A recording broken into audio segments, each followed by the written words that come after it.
आज हमारे साथ एक ऐसे एक्टर हैं जिन्होंने अपनी बेहतरीन परफॉर्मेंसेस से थिएटर, टेलीविजन और हिंदी सिनेमा में अपनी एक खास पहचान बनाई है। नेशनल स्कूल ऑफ ड्रामा के ग्रेजुएट और वेटरन एक्टर रवि झांकल जी। टेलीविजन का जो गोल्डन एरा आता है, मैं तो कहता हूँ गोल्डन एरा के लोग हैं। इससे बेहतर टेलीविजन न तो अब कभी होगा और न कभी हो सकता है। तो फिर जो डायरेक्टर था उसने मुझे समझाया, तू थिएटर का है इसलिए तूने संभाल लिया। फिर वो बता रहे, वो अमजद खान उसने ऐसा किया। उस वक्त बासु चटर्जी वगैरह के साथ हमने काम शुरू कर दिया था और बहुत बेहतरीन काम हुए एक्चुअली उस वक्त। तो वो फिल्म जब देखी तो श्याम बेनेगल ने, दुबे जी थे अपने, सत्यदेव दुबे, उनको कहा, उस वक्त हम पृथ्वी थिएटर पे बैठते थे, दुबे जी को कहा वो लड़का था ना उस फिल्म में, उसको बुलाओ, मुझे चाहिए वो लड़का। मुझसे पूछा, आया रवि झांकल, हाउ आर यू, मतलब मेरे को इंट्रोडक्शन देने की जरूरत नहीं पड़ी। और कभी भी आप फोन करो तो खुद उठाते। Hello, Shyam Benegal speaking. Hindustani television पे जो कुछ सीरीज आई हैं उनमें लैंडमार्क सीरीज की अगर हम बात करें तो भारत एक खोज उनमें से एक सीरीज थी। And you are fortunate, you are blessed कि आप उसका अभिन्न हिस्सा थे। I did the maximum 17 characters मैंने किए मेजर। तो बोले सिट डाउन, परसों से शूटिंग शुरू हो रही है और यू आर प्लेइंग चंद्रगुप्त। मैं तो मतलब उसका मतलब हीरो हूँ उसका। मैंने सब are serious, what do mean by serious. मैंने पृथ्वीराज चौहान किया था, उसके बाद राणा सांगा का वो होना था। तो राणा सांगा कास्ट हुए थे ओमपुरी। अच्छा। तो मेरे को ये काम दिया था कि भाई तुम ओमपुरी को भाषा सिखाओगे। तो मैंने कहा सर चलिए रिहर्सल करते हैं। हाँ करते हैं। थोड़ा सा बोला तो बोलते हैं, रवि यार मैं नहीं कर रहा है रोल। फोन उठाया, श्याम बेनेगल को फोन घुमाया, बोलते श्याम लिसन, ये मैं जो है राणा सांगा का मैं पार्ट नहीं कर सकता हूँ कल, तुम रवि झांकल को कास्ट कर लो। मेरे सामने मुझे बोल रहे हैं। अग्निपथ मैंने वो पिक्चर की थी, उसमें मैंने मतलब वो फर्स्ट टाइम डायरेक्टर था जो फिल्म डायरेक्ट कर रहा था, लेकिन मैंने उसको इतना स्ट्रॉन्ग तरीके से अपनी बात को रखता था वो कि कोई भी जो वो कहता था वही फाइनल होता था। पुरी साहब को ज़रूर याद करता हूँ क्योंकि उनकी जर्नी जो मैंने देखी है, क्योंकि उनके साथ मैंने बहुत काम किया। म्यूज़िक जो है ना वो बहुत ही लाजवाब हुआ। मनराज भाटिया जो थे, जहाँ की जो बात होती थी वहाँ के म्यूजिशियंस को बुला करके सारी चीज़ें रिकॉर्ड करवाया करते थे। मुझे वो दुष्यंत का याद है, हे मदिर नयनी तुम ही, केवल तुम ही मेरे निलय में है मदिर नयनी, दूसरे को स्थान कैसा अब हो निलय में है मदिर नयनी।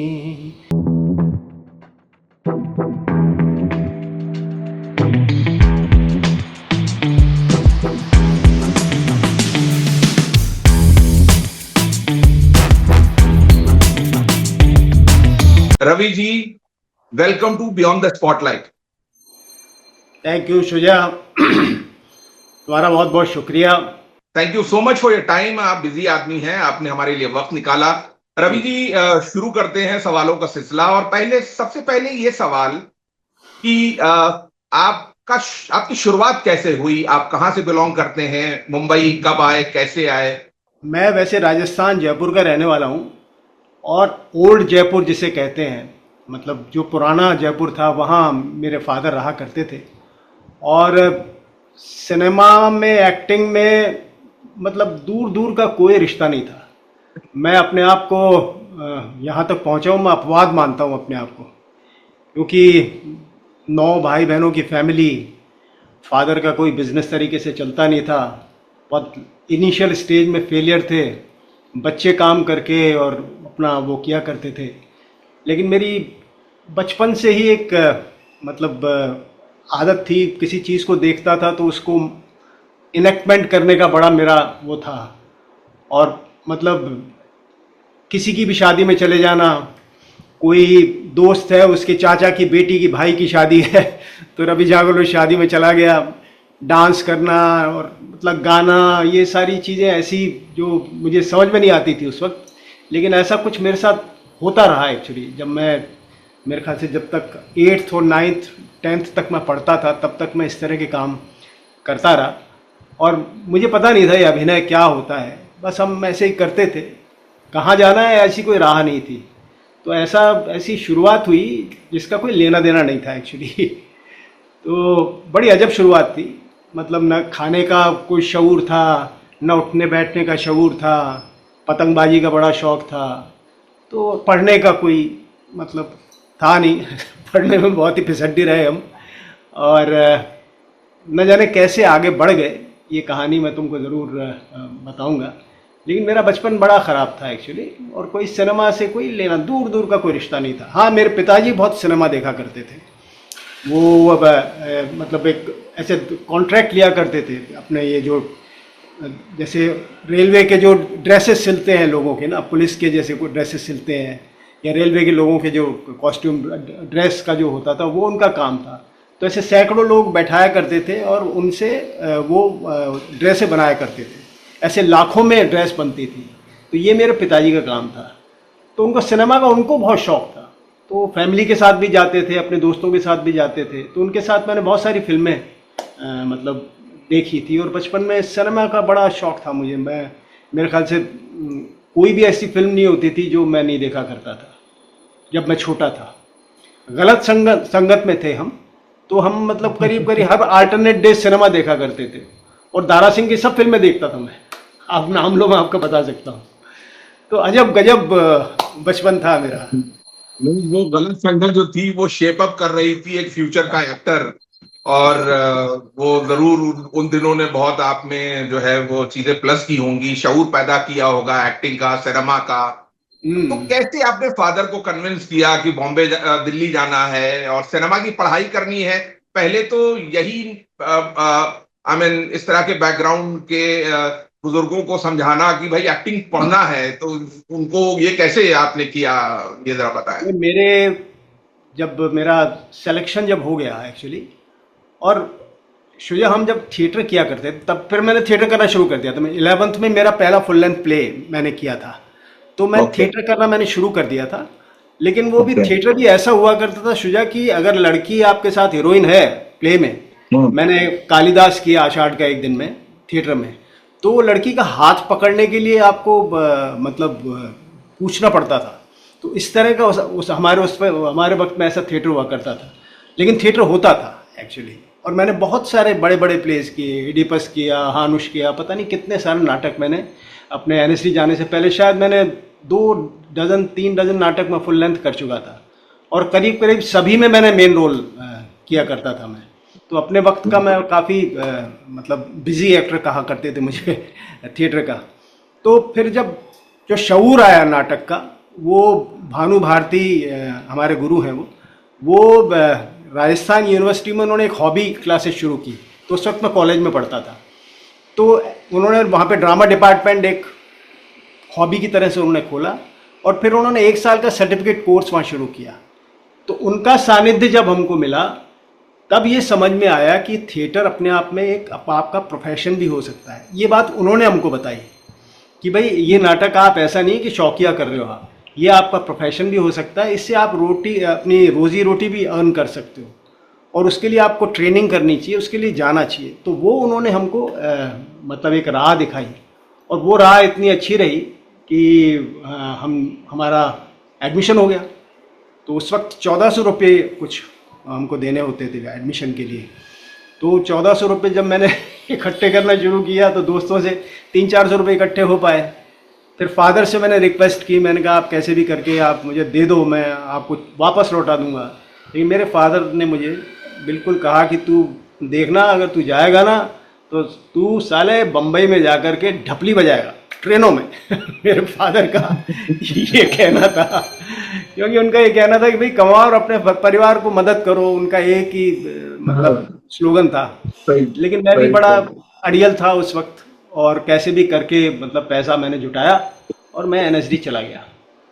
और एनएसडी जाने के बाद भी शुजा, जो जो एक छोटे गांव का, एक जो छोटे शहर का जो एक सोच होता है, वो एकदम से जब आप सिटी में जाते हैं। तो मैं आपको एक छोटा सा एग्जांपल बताता हूँ। जब मैं पहले दिन एनएसडी के प्रेमाइसेस में 7 बजे हमारी योगा की क्लास हुआ करती थी। तो फर्स्ट डे मेरा जब मैं एंटर हुआ अपने एनएसडी के प्रेमाइसेस में, एक पूरा एक लंबा वो है वहाँ पर, ऐसा वुडन वो था पूरा। तो उसमें सामने से मेरे नीना गुप्ता, आलोक नाथ और कोई एक साथ में लड़की थी। तो ये तीन चार, दो तीन लड़कियां और एक लड़का सामने से आ रहा था। तो नीना गुप्ता ने ऐसी बनियान पहनी हुई थी और एक हाफ वो पहना हुआ था नीचे से, मतलब क्या क्या बोलते हैं उसको, अब उस वक्त पता नहीं क्या कहते थे उसको।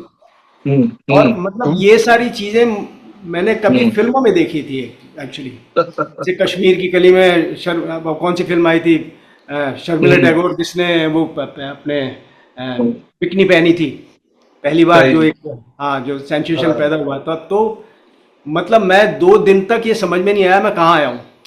मतलब ये जो कल्चरल शॉक मुझे लगा, तो मुझे समझ में नहीं आया मैं कहाँ आ गया, मतलब क्या ये मेरे लिए जगह है। लेकिन खैर धीरे धीरे ये था कि अपने आप को जान हम अपने आप को जान लिया था हमने। हमको ये मालूम था हम्म, कि हमारे अंदर अभिनय है। हमें ये मालूम था कि हम एक अच्छे सिंगर हैं। हमें ये मालूम था कि हम थिएटर जानते हैं, अभिनय जानते हैं। तो उन सब चीज़ों का जो कॉन्फिडेंस था, जो अपने छोटे शहर में जो हमने काम किया था, जो भानु जी के साथ हमको जितना हमारा एक्सपीरियंस हुआ, उससे जो है हमको बड़ा फर्क पड़ा। तो मेरा एनएसडी का पहला दिन बड़ा लाजवाब था। हम्म। हाँ रवि जी, चूंकि आपने कुछ अभी नाम बताए और उनके चर्चा किया, आपके बैचमेट्स कौन थे, आपके सीनियर्स कौन थे, आपके टीचर्स कौन थे? आई एम श्योर सब स्टार रहे होंगे जो आज स्टार हैं। जरा आप कुछ लोगों के मेरे बारे में बताएं। मेरे साथ जो थी वो रत्ना पाठक थी, वो मेरी अच्छा। क्लासमेट थी। फिर एक दीपा शाही मेरी क्लासमेट थी। एक हम्म, अमरीक गिल राइटर हुए, काफ़ी उन्होंने फिल्में लिखी, कमर्शियल फिल्में काफ़ी लिखी। हम्म, किरदास घोड़के यहाँ के थे, वो भी मेरे साथ थे।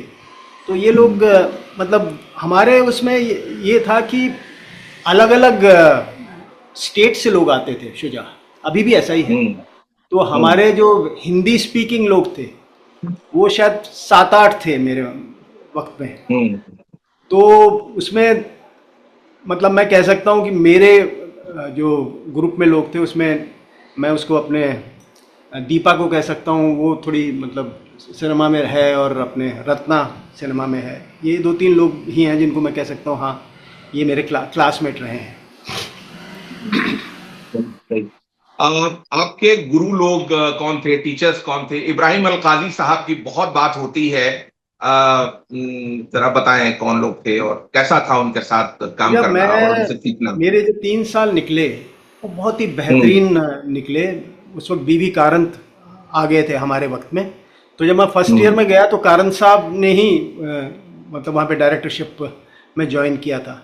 तो हम तीन ओके। साल उनके साथ हमने काम किया। तो कारंत साहब ने जो एनएसडी का जो जो कैरिकुलम था, जो अलकाई साहब ने एक सेट किया हुआ था, कारंत साहब ने उसको सारे कैरिकुलम को बदल दिया। उनके लिए हम्म, योगा इम्पोर्टेंट था, उनके लिए अच्छा। म्यूज़िक बहुत इम्पोर्टेंट था, उनके लिए डांस बहुत इम्पोर्टेंट था। तो मतलब उन्होंने जितनी बेहतरीन एक्सरसाइजेज जो वो कर सकते थे थिएटर को लेकर के, मैंने उनके साथ मुद्रा राक्षस एक प्ले किया था। मैंने उसके अंदर चाणक्य का रोल किया था। हम ओके। 40 थे क्लास में, हमारी क्लास सबसे बड़ी थी।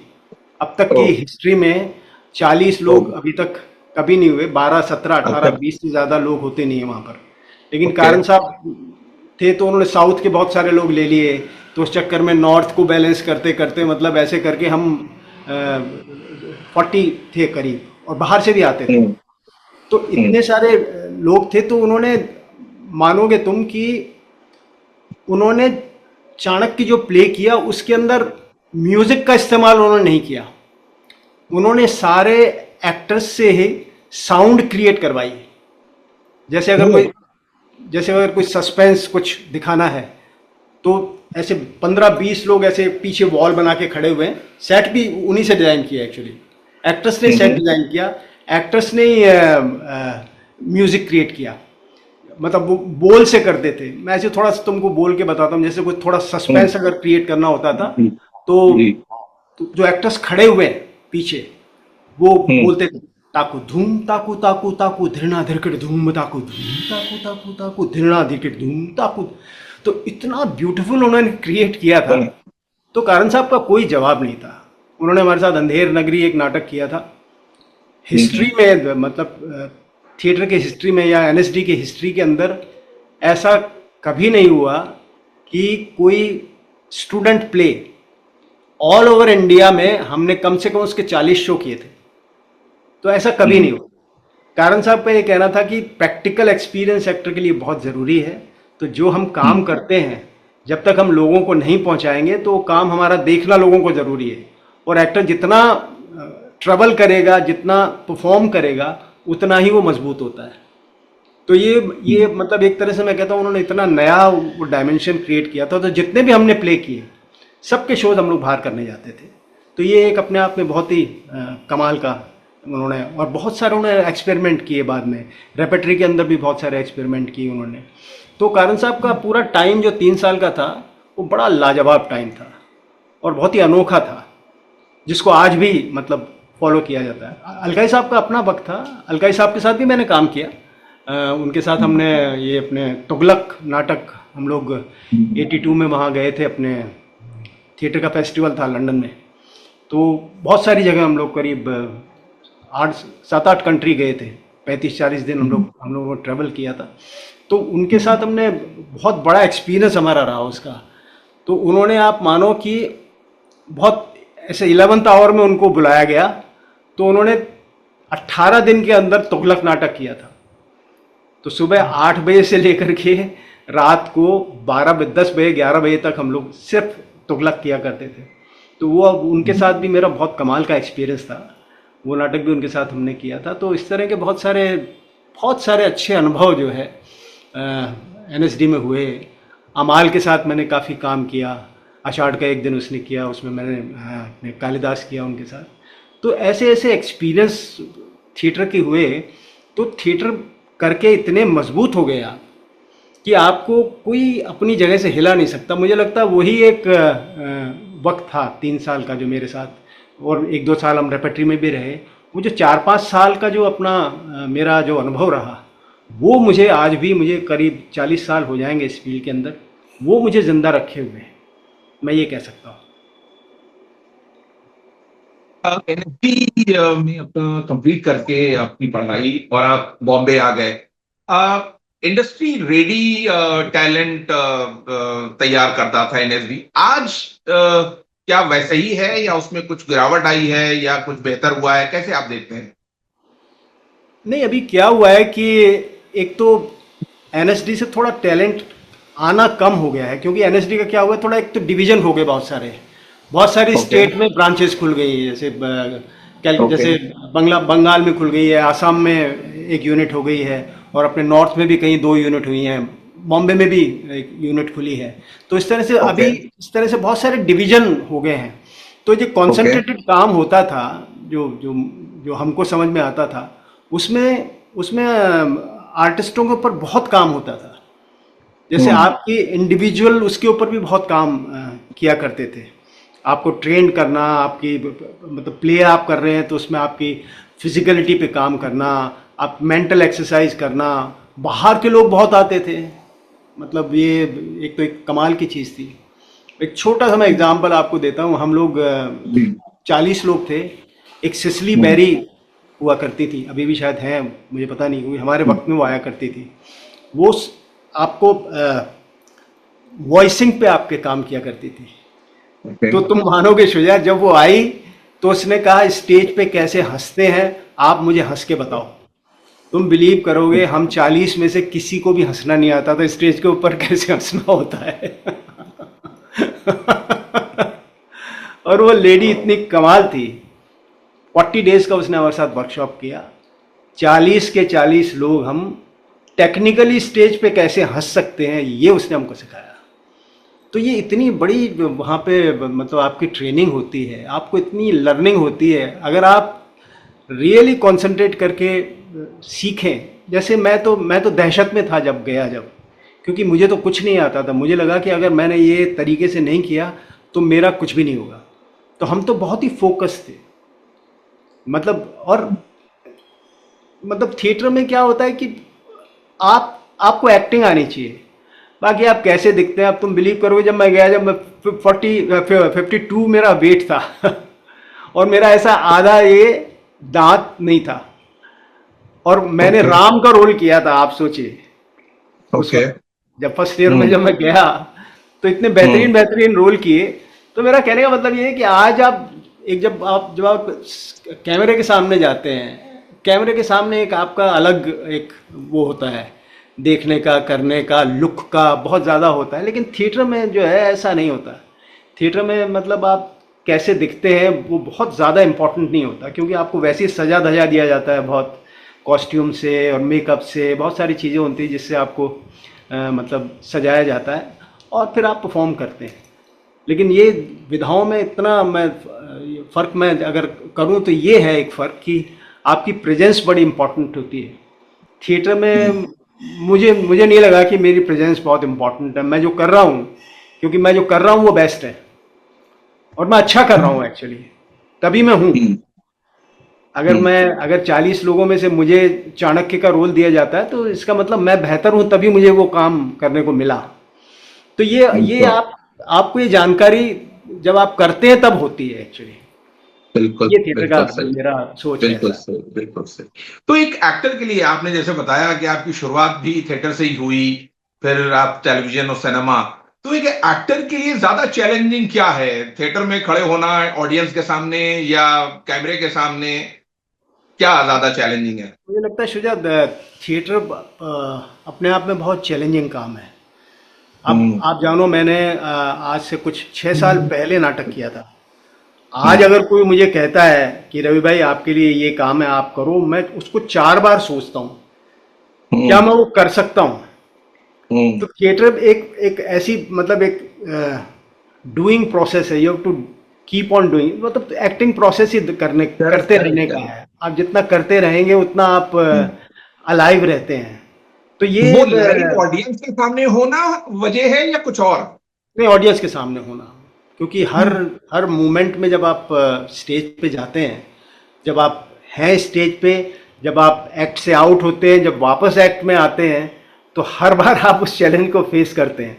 तो वो एक थिएटर में वो दहशत रहती है एक्टर की अपने अंदर, उसको सबकॉन्शियस कह लो या एक थर्ड आई का सोच कह लो, वो सारा उसके सामने रहता है। तो क्या कैमरे के सामने आप जाते हैं तो आपको मालूम है यार, अगर मैं एक बार गड़बड़ करूंगा तो दोबारा हो जाएगा, मतलब ऐसा रहता है आपका सोच। हम्म। लेकिन थिएटर में हम्म। ये है कि आप हैं तो आप फिर 2 घंटे तक वहीं पर हैं। तो मुझे लगता है आज भी हम्म। मुझे थिएटर बहुत चैलेंजिंग लगता है। हम्म। लेकिन अगर आप देखें तो ज्यादा सेटिस्फैक्टरी नहीं है कि अभी मेरी परफॉर्मेंस की तारीफ अभी मिल जाएगी, और अभी हम टीवी कर रहे हैं, कैमरे के सामने है, पता नहीं कोई देखेगा नहीं देखेगा, कैसे देखेगा, आज एक ये पहलू जो है। नहीं, ये सिनेमा में भी होता है अपने शुजा, मतलब जी। ये मुझे तो ये अनुभव हुआ है। मतलब जी। अगर आप कोई चीज़ बेहतर करते हैं तो क्योंकि आपके पास वहाँ भी करीब 40-50 लोगों की ऑडियंस होती है। अगर हाँ, आपने करेक्ट। कोई चीज़ अच्छी की है तो पीछे जो लाइटमैन हो गए या और जो लोग हुए वो अगर थोड़ा सा ये करते हैं तो आपको पता चलता है कि आपने ठीक किया। तो यहाँ भी वाह। इंस्टेंट मिलता है। लेकिन वाह। थिएटर का अपने वाह। आप में क्योंकि रेगुलर चलता है वो आपके साथ, वो आप जैसे वाह। जैसे कोई चीज़ अच्छी करते हैं तो लोग आपके साथ जुड़े रहते हैं। बिल्कुल, बिल्कुल। नहीं, नहीं, ये बहुत अच्छी बात है, बहुत अच्छा जवाब है कि एक्चुअली हम्म। टीवी सेट पे या सिनेमा सेट पे भी आपको एक थिएटर की फील रहती है, because you have a live audience to correct. React. Correct. मतलब बिल्कुल। सिनेमा में भी रहती है लाइव ऑडियंस, आपके सामने होते हैं लोग, ऐसा नहीं ऑफ है। कोर्स। और मुझे ऑफ लगता है कोर्स। कैमरा सबसे बड़ा आपका दर्शक होता है, वो आपको हम्म। सबसे ज़्यादा देखता है। तो वो एक हम्म। मतलब जो ऐसी चीज़ जो मतलब हमारा कुछ बिगाड़ नहीं सकती या हम पे रिएक्ट हम्म। नहीं कर सकती, उसका भय आपको रहता है। मतलब कैमरे का भय ज़्यादा एक्टर को रहता है, मुझे ऐसा लगता है। कैमरे में जो कैमरा जो होता है उसकी कॉन्शियसनेस एक्टर के अंदर बहुत रहती है। आपने भय की बात की तो मुझे एक बात याद आ गई कि मैं एक फिल्म के लिए ऑडिशन कर रहा था, और एक कपल आया, बहुत ही आई मीन 60s में होंगे वो लोग दोनों, और उन्होंने ऑडिशन दिया और दोनों ही बहुत ही कॉन्शियस थे बहुत घबरा रहे थे। तो खैर बहरहाल मैंने उनको थोड़ा सा वो करने के लिए, नॉर्मल करने के लिए उनसे बात करना शुरू की। तो हम्म। मैंने पूछा आप लोग क्या करते हैं, तो कहने हम दोनों लोग ब्रीच कैंडी के सीनियर डॉक्टर्स हैं, हमने रिटायरमेंट ले लिया है, अब हम एक्टिंग करेंगे। तो मैं बहुत हंसा, मैंने कहा कि मैंने बात बताई उनको कि मेरे अंकल की तबीयत खराब थी, तो मैंने ब्रीच कैंडी के डॉक्टर का अपॉइंटमेंट मिला लेना था, तो मुझे 1 महीने बाद का अपॉइंटमेंट मिला। तो आप उस जगह से आते हैं और अब कैमरे के सामने आ रहे हैं। तो फिर वो भी जरा थोड़ा कंफर्टेबल हो गए। उन्होंने हमसे एक बात शेयर की कि मिस्टर अली, आपको मालूम है कि इंसान का दिमाग काम करना कब शुरू करता है? तो हम्म। भाई, जब पैदा होता है तो दिमाग काम करना शुरू कर देता है, और काम करना बंद कब करता है? तो मैंने कहा, जब उसकी मृत्यु हो जाती है, डेथ हो जाती है। कहले नहीं, जब वो कैमरे के सामने आता है तो उसका उसका दिमाग काम करना बंद कर देता है। तो बहरहाल, तो ये चीज क्या एनएसडी के दिनों में भी, क्या आप थिएटर ही खाली कर रहे थे, या ऑडियंस को कैसे हैंडल करना है, ऑडियंस को या कैमरे का फियर जो है उसको भी हैंडल करना है, क्या ये सब चीजें भी एक्सरसाइज में आपकी शामिल थी? ये डेफिनेट इसका भी एक मतलब जब जब अभिनय सिखाया जाता था हमारे वक्त में, रामगोपाल बजाज हमारे एक्टिंग के टीचर थे। हालांकि हम्म। मतलब जब हम वहाँ थे तब भी हमने उनको, मतलब ऐसा होता है कि कोई बहुत बेहतरीन एक्टर आपको एक्टिंग सिखाए तो समझ में भी आती है। जब आपको मतलब हम्म। एनएसडी में ये बड़ी दिक्कत है। आपको सही। एक्टिंग वो व्यक्ति सिखाता है जो खुद बहुत बेहतरीन एक्टर नहीं है। और हम्म। राम गोपाल हमारे गुरु रहे, उन्होंने हमको पढ़ाया, लेकिन वो कभी भी हमने हम्म। उनको कोई मतलब, आज भी हम कहते हैं मतलब ठीक है, वो थिएटर हम्म। में हमारे गुरु रहे, थिएटर पढ़ा, फिल्म अपने एक्टिंग पढ़ाते रहे, लेकिन ही वॉज नॉट अ मतलब वेरी फाइन एक्टर। अपने वक्त के कोई हम्म। ऐसे मतलब वो नहीं थे, उन्होंने भी किए थिएटर के काम, लेकिन ज़्यादा पढ़ाया बिल्कुल। उन्होंने। तो जी। उस वक्त आपको बताया जाता है कि ऐसे बहुत सारे मोमेंट आते हैं, जैसे आप जब कोई लाइन बोल रहे हैं, एक्टर बोलते बोलते सामने वाला अगर लाइन भूल गया, तो ये जो उसका को एक्टर है, अगर जैसे मैं उस सीन में उसके साथ हूँ, तो ये मेरा वो बन जाता है कि कैसे उसको वापस लाइन अप करना है। तो उसके लिए ये बहुत ज़रूरी है कि आपको अपने साथ साथ उसकी भी सारी लाइनें याद होनी चाहिए। उनका ये कहना है कि आपको प्ले पूरा याद होना चाहिए। ये नहीं कि आप हाँ। अपना पोर्शन याद आपने कर लिया और आप तैयार हैं, उसकी उसको छोड़ दो। तो हमेशा ये होता था कि मुझे 100% नाटक याद होता था। और ये एक्सरसाइज हमने मतलब पूरे जीवन रखी, क्योंकि जब भी हम कोई नाटक करते हो, मतलब ऐसे एमेच्योर नाटक तो किए नहीं एनएसडी से निकलने के बाद, जो भी मैंने बॉम्बे में जितना भी नाटक किया, सारे प्रोफेशनल लोगों के साथ किया, तो वो एक्सरसाइज आपकी वहाँ भी काम आती है।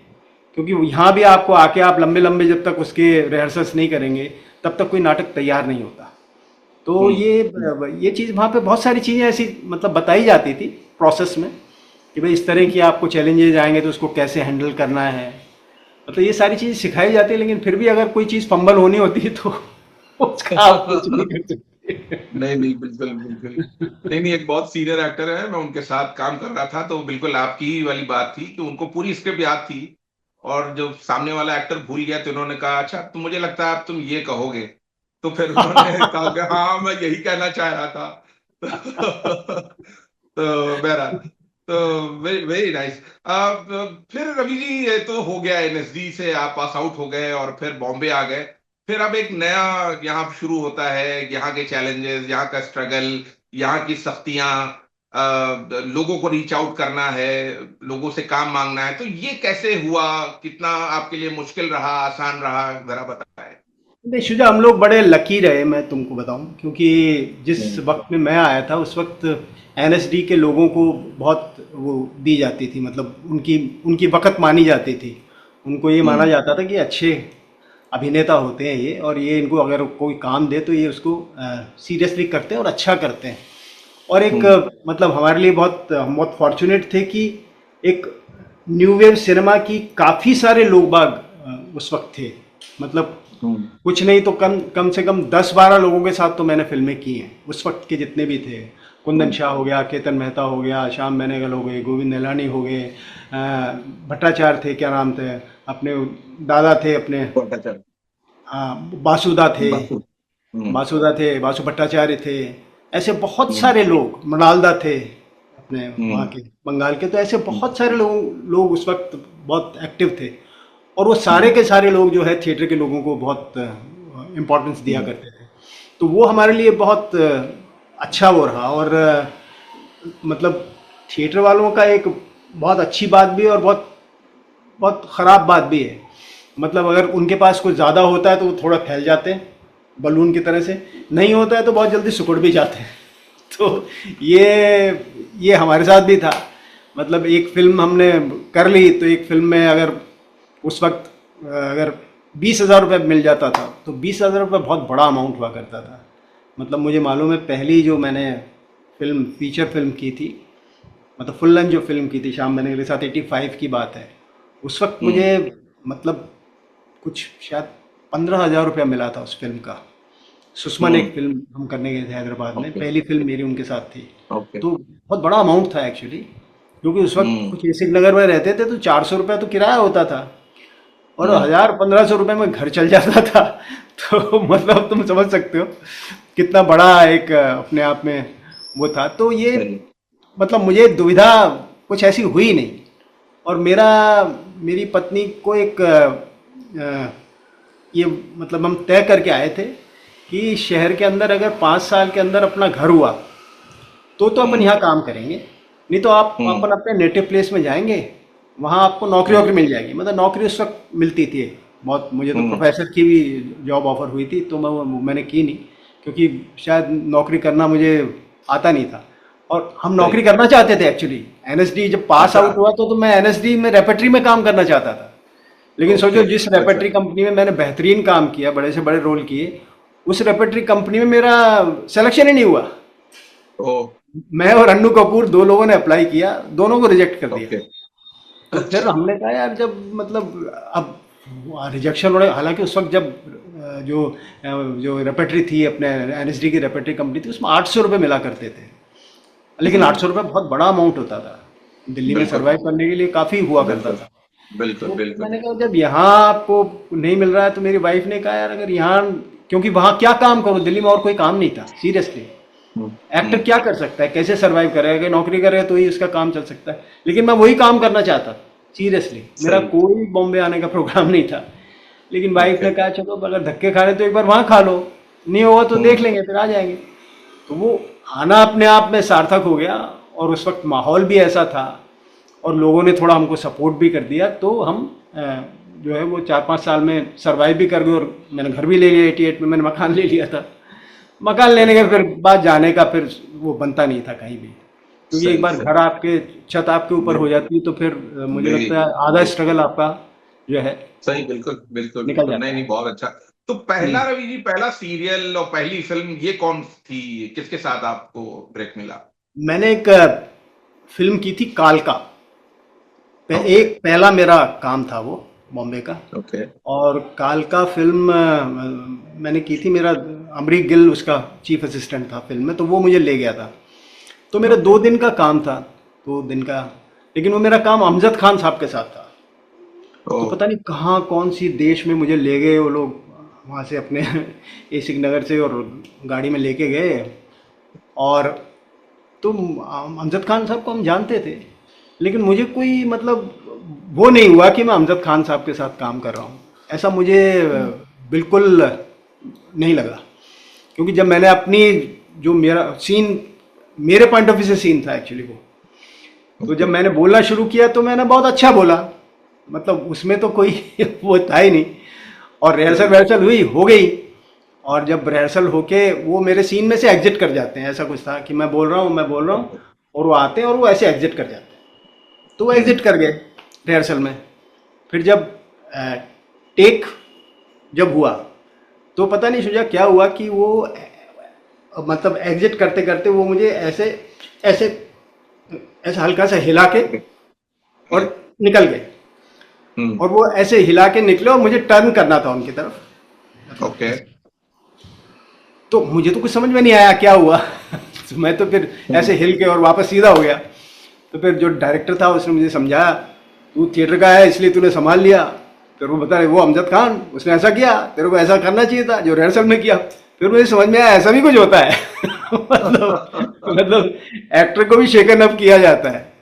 तो ये समझ हाँ, में आया इफ बिल्कुल। यू आर डूइंग गुड तो people will hmm. You see, मतलब they will try and you see, मतलब करेक्ट। डगमगाओ you somehow.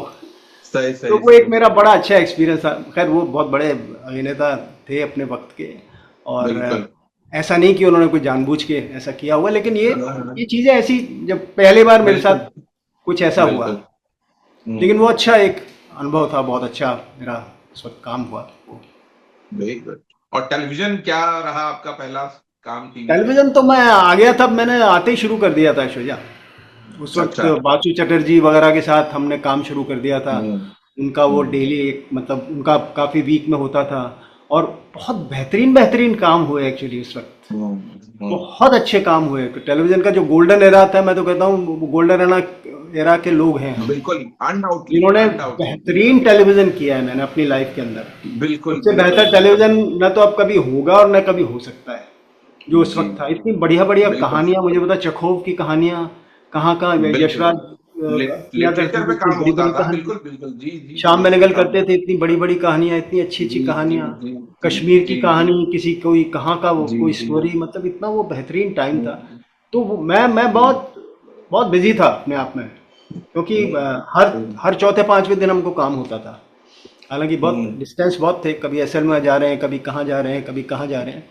तो वो काम हम्म, मुझे मिलता रहा रेगुलर उस तरह से। वेरी तो गुड। मुझे कोई ऐसी मुझे याद नहीं कि मुझे कोई ऐसी परेशानी हुई हो या दिक्कत हुई हो, या ये हुआ यार भाग जाए अब कैसे करें, खाने को नहीं है, ये नहीं है। ये खुदा की, मुझे लगता है ये एक नेमत रही कि ऐसा हमारे साथ हम्म, कुछ नहीं हुआ। और सही सही। मतलब आज तक भी हम वेरी ठीक गुड। हैं। नहीं नहीं, और काम कर बहुत रहे हैं और अच्छे काम हैं, मिल रहा ठीक है, है। ये एक अपने आप में बड़ी बिल्कुल जबरदस्त बिल्कुल बात है। बिल्कुल बिल्कुल। रवि जी, कहा जाता है कि एक एक्टर को एक बिलीवर अगर मिल जाए तो उसकी लाइफ जो है वो सॉर्ट हो जाती है। किसी नवाजुद्दीन को अगर एक कोई अनुराग मिल जाए जो उसकी पोटेंशियल को समझ ले और उसको उसके हिसाब से इस्तेमाल करे, काम दे। आपकी शायद पोटेंशियल को समझा, या आपका जो बिलीवर था वो, मुझे लगता है श्याम बेनेगल जी, उनसे मतलब आप का उनका बड़ा लंबा साथ रहा। कैसे पहली मुलाकात हुई? उस वक्त तक उनकी क्या इमेज थी, और क्या कैसे आपने अप्रोच किया? पहला काम उनका आपको फिल्म में मिला या टीवी में? शुजा, मैं एक तो तुमको बता दूं, मैं एक अदद एक्टर हूँ श्याम बेनेगल की हम्म कंपनी का, या हम्म उनके उसका, हम्म जिसने 85 में उनको ज्वाइन किया, हम्म और 2014 तक उन्होंने हम्म। जो कुछ भी बनाया, जो कुछ भी बनाया, मैंने उनके साथ सब काम किया। यू आर सब ब्लेस्ड। मतलब, अगर ये उन्होंने तो। कोई फिल्म प्रोड्यूस की, जैसे हम्म। इसकी केतन मेहता की फिल्म थी, वो उन्होंने प्रोड्यूस की थी, एक्चुअली उन्होंने उसको ओके। वो प्रोड्यूस की थी, वो सारा उनके यहाँ से हुआ था। केतन ने उसको बिल्कुल। डायरेक्ट किया था। तो उसके हम्म। अंदर भी मैंने जो है डब किया था। तो ओ। मतलब मैंने उनके साथ सारा काम किया। एड वाह बनाए उन्होंने, डॉक्यूमेंट्री बनाई, जो भी उन्होंने किया। मैं एक अदद एक्टर हूँ जिसने कंसेक्यूटिवली उनके साथ काम किया है, मेरे वाह। अलावा किसी ने नहीं किया। मैं ये अपने आप को मानता हूँ। तो जब मैं नहीं, आप करने खुश गया, नसीब हैं। बिल्कुल। पहली बार जब मैं, मतलब मैं एक 1.5 साल तक तो उनके चक्कर काटे, तो मुझे कोई काम नहीं मिला।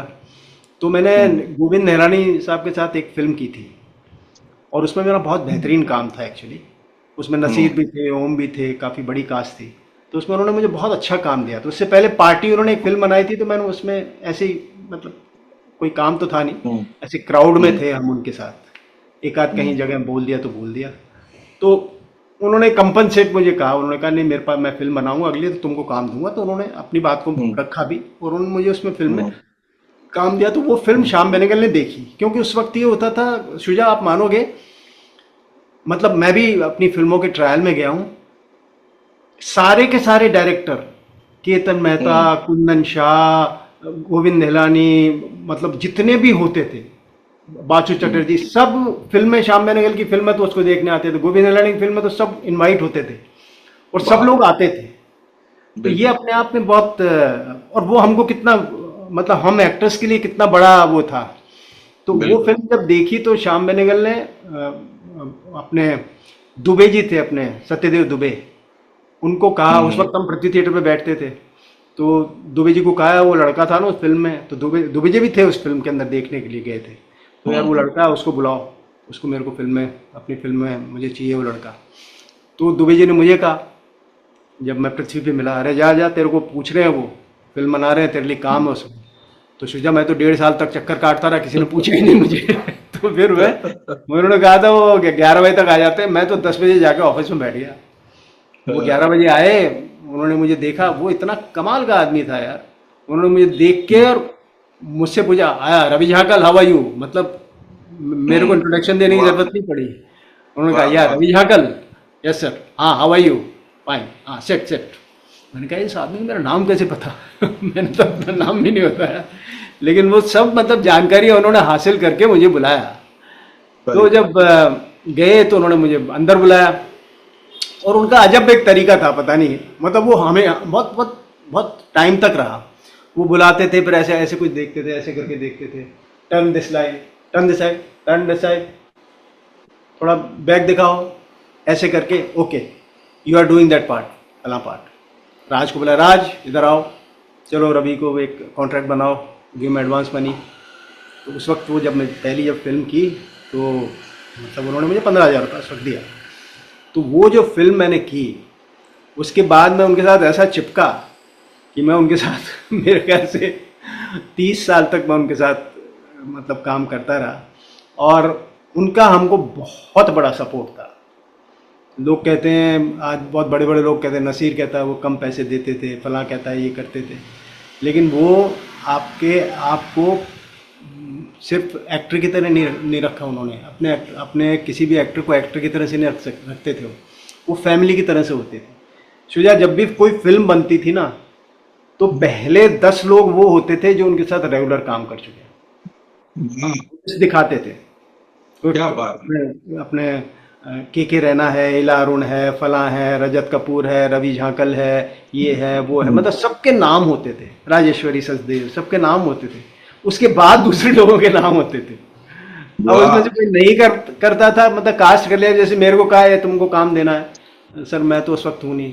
अरे तुम नहीं हो, then I have to got cast someone, you will not do, you don't have time. हाँ सर वो मुश्किल है, ओके नो प्रॉब्लम। तब वो दूसरे को कास्ट करते थे। ये ओ, कमाल का था उनका, मतलब पहली वाह प्रायोरिटी आपके पास होती थी, उसके वाह बाद वो दूसरे को कास्ट करते थे। वाह और वाह।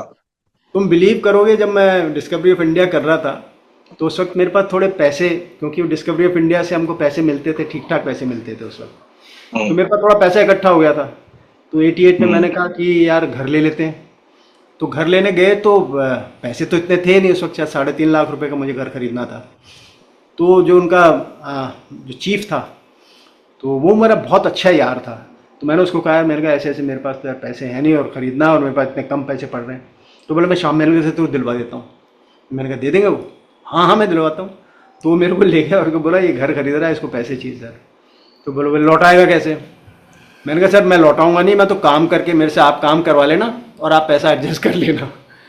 तो शुजा, यू विल बिलीव, उस वक्त उन्होंने मुझे 25,000 रुपये दिया। हम्म, 25,000 रुपये उन्होंने मुझे मतलब घर खरीदने के लिए दिया। और वो 25,000 रुपये मेरे लिए इतना इम्पोर्टेंट था, क्योंकि मेरे ख्याल से 40-45 हज़ार रुपये कम पड़ रहे थे। उसमें से 25 आ गए, तो 15-20 तो बहुत आसान होता है। तो वो ऐसे कमाल के, और मतलब जब भी आप मिलते हैं उनसे, तो वो आपसे आपके बारे में पूछेंगे, आपकी बेटी के बारे में पूछते हैं, आपकी वाइफ के बारे में पूछते हैं, हाउ आर यू, काम कैसा है, फलां ढिकना, मतलब इतने आपको घर की तरह से रखते थे। और कभी भी आप फ़ोन करो तो खुद उठाते थे। Hello Shyam Mehgal speaking.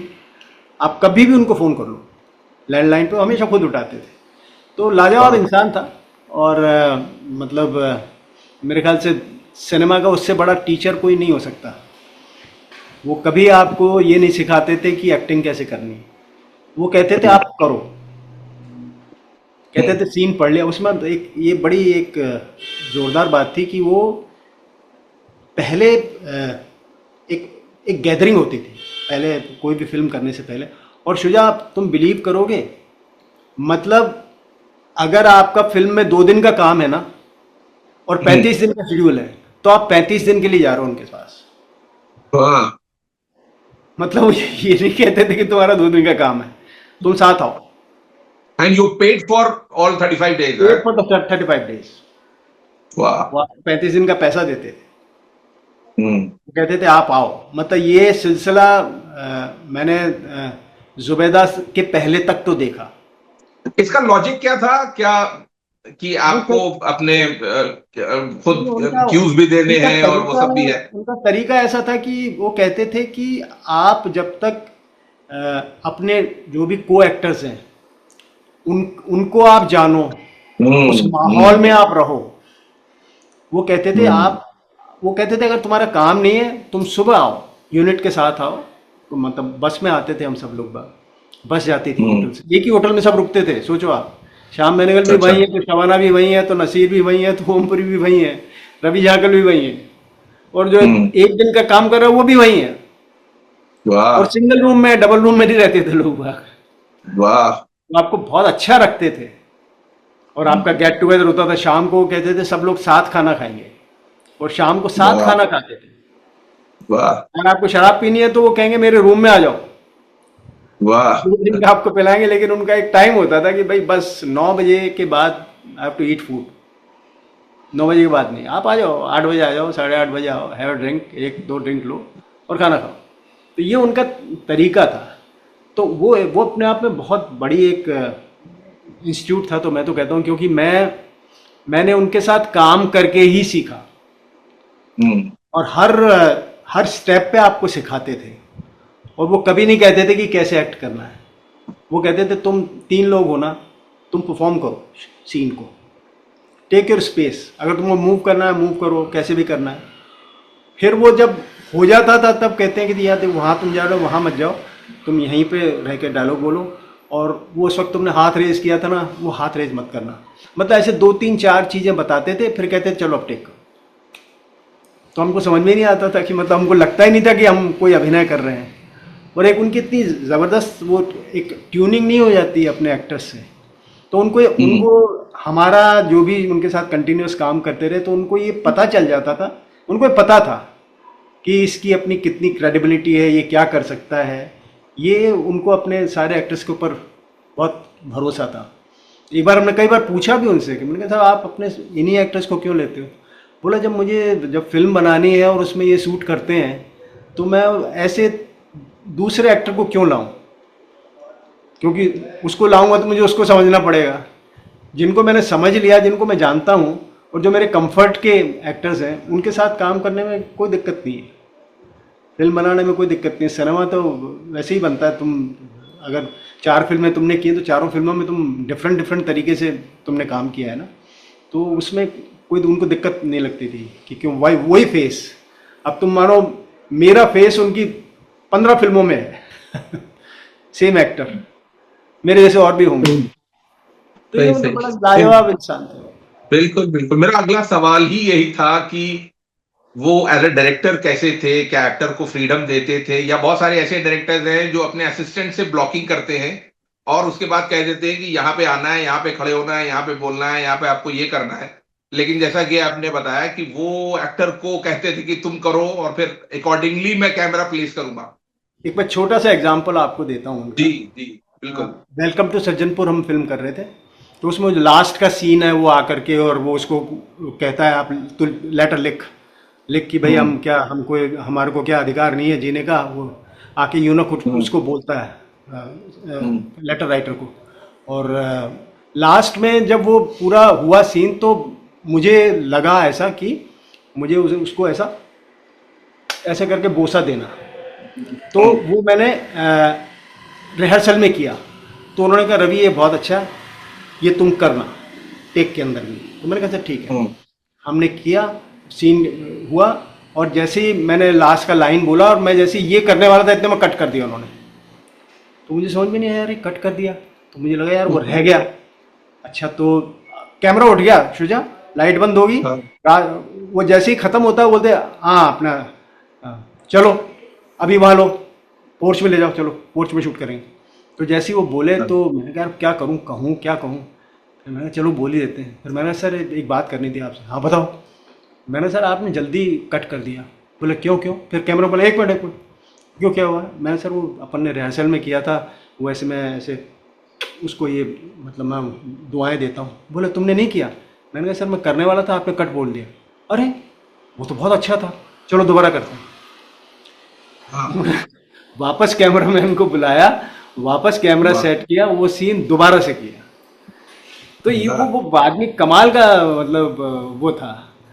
आप मतलब कोई कोई कह रहा है चलो हो गया कोई बात नहीं छूट गया तो, लेकिन उनका नहीं नहीं वो बहुत अच्छा था, वो होना चाहिए था। तो वो एक अपने आप में एक बहुत बहुत बड़ा इंस्टीट्यूट मानता हूँ मैं उनको। बिल्कुल बिल्कुल बिल्कुल बिल्कुल। मैं कहता हूँ कितने बेहतरीन एक्टर जो है निकले हैं उनके उसमें, एक से एक बेहतरीन एक्टर, मतलब उनके बिल्कुल वक्त बिल्कुल में। बिल्कुल बिल्कुल बिल्कुल शबाना बिल्कुल। स्मिता हो गई, नसीर हो गए, ओम हो गए, कितने एक्टर निकले। एक बार बात चल रही थी कहीं, हम वो सुसमन की शूटिंग कर रहे थे, तो कुलभूषण थे और सतीश कौशिक था। तो हाँ। कुलभूषण का फिल्म में काम था और सतीश का 5-7 दिन का काम था, लेकिन वो 35 दिन के लिए वहां था। तो वो तो फटफड़ा रहा था बहुत, क्या काम नहीं हाँ। हो रहा है, ये हो रहा है, और बुला के यार बैठा लिया और ये है वो है। तो एक बार वो कुल जी के रूम में हम बैठे हुए थे, तो वो फिर सतीश तो वही ग्रिपिंग अपने कर रहा था, यार क्या कुल जी देखो मैं बैठा हुआ हूँ 6 दिन हो गया, अभी तो एक भी दिन मेरा शूटिंग नहीं हुआ। तो कुल जी ने 2-3 रिंग लगा ली, तो कुल जी बोले, सतीश तेरे को अभी 6 ही दिन हुए हैं, तू मेरा रिकॉर्ड ब्रेक नहीं कर सकता। बोले 36 दिन तक बैठा रहा मैं, 36 दिन, 36 डेज, और 37 डेज मेरी शूटिंग हुई, एक सीन शूट किया, और 2 घंटे में मेरा शूट हुआ और पैकअप हुआ। बोले तेरा क्या रिकॉर्ड है, तेरा कुछ रिकॉर्ड नहीं है। और वाकई ऐसा था एक्चुअली। जी जी बिल्कुल। रवि जी, मेरा ये मानना है कि टेलीविजन ने, आप अभी कह रहे थे गोल्डन डेज की, बिल्कुल आई मीन टेलीविजन पे अभी तक, हिंदुस्तानी टेलीविजन पे जो कुछ सीरीज आई हैं उनमें लैंडमार्क सीरीज की अगर हम बात करें तो भारत एक खोज उनमें से एक अरे सीरीज थी। And you are fortunate, you are blessed कि आप उसका हिस्सा, मतलब ऐसे थे कि आप उसका एक अभिन्न हिस्सा थे, अगर मैं कहूं कि you played so many characters. I did the कैसे? मैक्सिमम। जी जी, अच्छा, मैंने यू प्लेड मैक्सिमम कैरेक्टर्स, अच्छा। मैक्सिमम 17 कैरेक्टर्स मैंने किए मेजर, मेरे तो बाद क्या ये ओमपुरी। शुरुआत में ये चीज थी, डिसाइडेड थी कि आप इतने करेंगे, या कैसे ये हुआ? नहीं शुजा जब इसका पायलट बन रहा था, चंद्रगुप्त हम्म। चाणक्य का जो, चंद्रगुप्त का जो पायलट, पायलट चंद्रगुप्त का किया था, और उस वक्त मुझे ओके। याद है हमने 73 डेज उसको शूट किया था, 73 डेज ओफ, खाली पायलट? पायलट। हाँ, और वो पहली और आखिरी सीरीज है जो 36 पे शूट हुई, 35 पे शूट हुई है, ओफ ओफ, फिल्म जी पे जी शूट हुई जी थी। जी जी जी जी। तो जब जब ये मतलब जब करने जा रहे थे, तो उन्होंने मुझे बुला लिया ऑफिस में, हम ऑफिस में गए तो वहाँ पे अंदर ऑफिस में बैठे हुए थे 7-8 लोग बाग, 8-10 एक्टर बैठे, शबाना बैठी थी, तो अमरीश पुरी थे, और फलां था, ढिकना था, इला रोन, ये के रहना, सब लोग अंदर बैठे हुए थे, मैं बाहर बैठा हुआ था। हम्म 1 घंटे से हम्म बाहर बैठा हूँ, कोई मुझे बुला ही नहीं रहा है। तब तक मैं उनके हम्म साथ काम कर चुका था, दो दो दो प्रोजेक्ट कर चुका था उनके साथ। तो मैंने कहा यार मुझे हम्म बुलाया और मुझे अंदर रीडिंग चल रही है, मैंने कहा यार मुझे क्यों नहीं बुला रहे हैं यार। तो मुझे 1-2 बार मैंने फिर अंदर मैसेज भेजा, तो अंदर से आया मैसेज कि हाँ वेट करो वेट करो। फिर उसके बाद बाहर निकल के ना सारे के सारे लोग धीरे धीरे जाने लगे, अरे तू भी आया हुआ है, अरे तू भी आया है, तू अंदर नहीं आया। तो मुझे बड़ी वो हुई यार, मैंने कहा ये क्या हो रहा है यार मेरे साथ, मुझे शाम बाबू ने बुलाया और अभी तक मुझे, फिर मैं अंदर जब गया तो मैंने कहा सर आपको अगर मेरे को काम नहीं देना है उसमें उसमें तो आप सर मुझे इतना 1-1.5 घंटे से 2 घंटे से मैं बैठा हूँ, तो सर आप मुझे कह देते हैं मैं चला जाता। तो बोले सिट डाउन। अभी फिर उन्होंने ऐसे घुमा हुआ देखा, ये देखा वो देखा, अच्छा अभी देखो परसों से शूटिंग शुरू हो रही है और यू आर प्लेइंग चंद्रगुप्त। ओफ।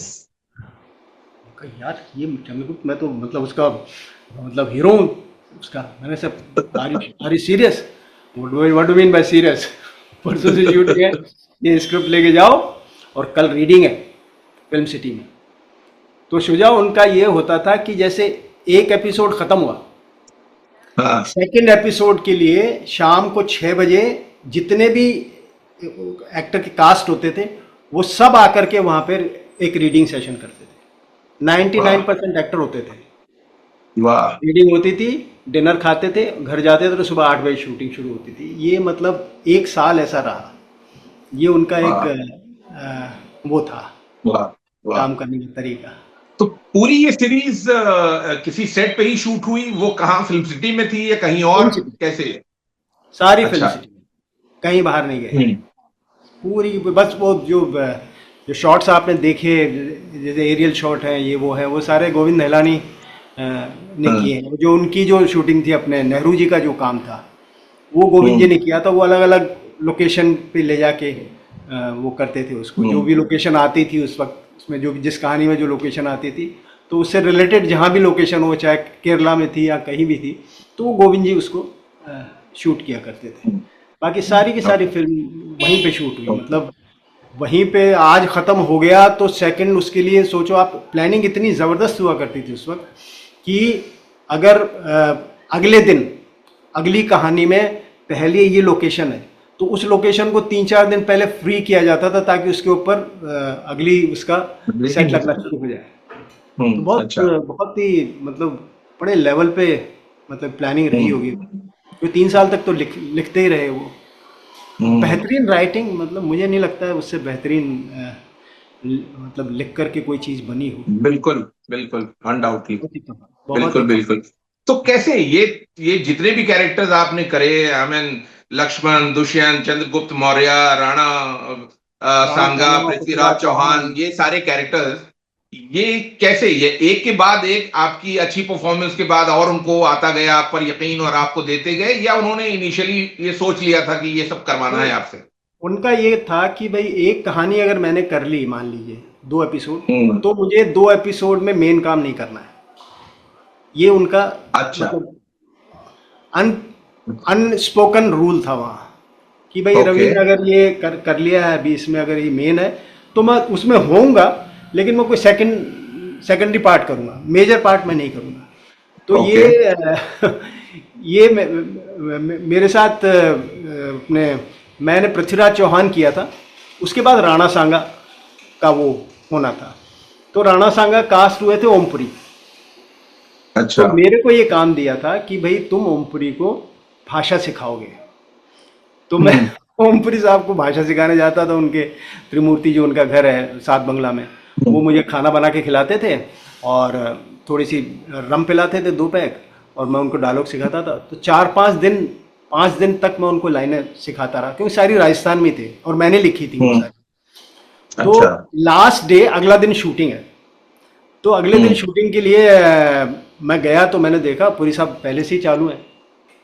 तो मैंने कहा अरे पुरी साहब आ गए। अच्छा।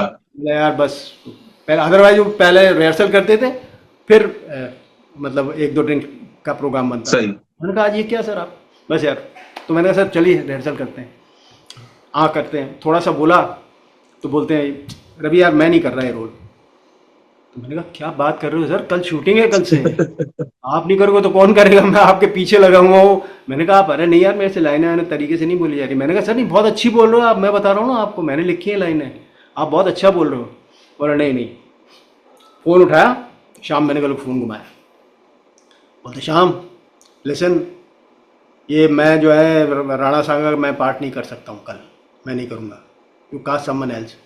बोला क्या बात कर रहे हो Om, what are you saying, you don't worry. अरे तुम ये चिंता, अच्छा उस वक्त बड़ी घबराहट होती थी, क्योंकि हमारे ऐसे 9-9 मिनट का 1 शॉट होता था यार।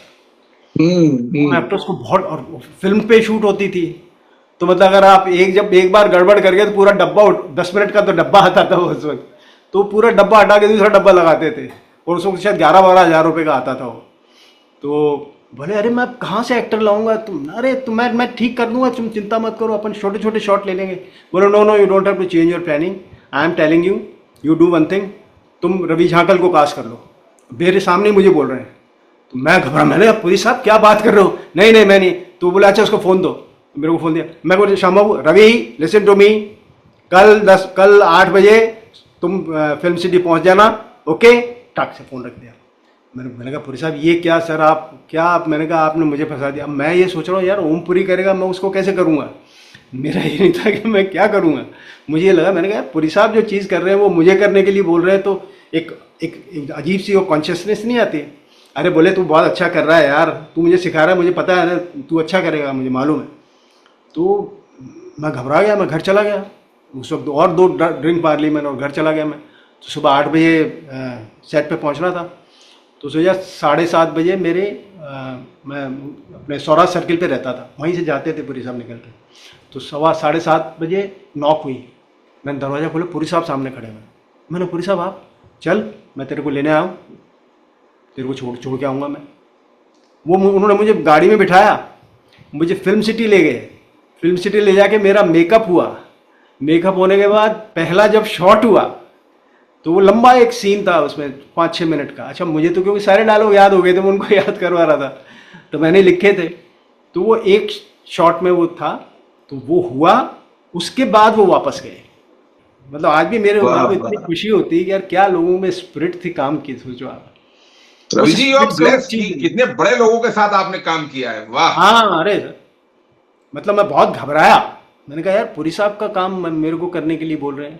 फिर पुरी साहब ने मुझे बहुत तारीफ़ की, और फिर शाम को मुझे घर बुलाया, और मुझे मतलब खाना बढ़िया खिलाया, और बोला कितना बढ़िया करेगा तू देखना। और वो बहुत अच्छा भी हुआ एक्चुअली।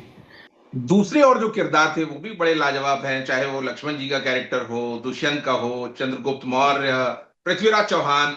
बहुत इन बहुत। कैरेक्टर्स की कुछ ऐसी यादें, जो कुछ ऐसे मूवमेंट जो आपको याद हो और आप शेयर करना चाहें। नहीं, मुझे एक्चुअली बहुत एक तो म्यूज़िक जो है ना, वो बहुत ही लाजवाब हुआ। क्योंकि श्याम बाबू का भाटिया। एक बड़ा कमाल वो था कि वो अ, जहाँ की जो बात होती थी, वहाँ के म्यूजिशियंस को बुला करके सारी चीज़ें रिकॉर्ड करवाया करते थे। मतलब अगर जैसे वनराज भाटिया जी।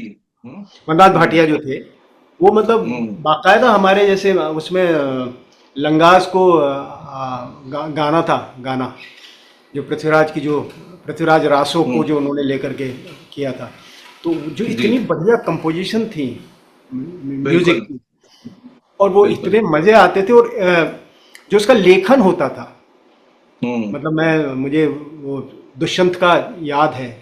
मतलब उसके गाने गीत इतने अच्छे अच्छे, मतलब शब्द इतने अच्छे।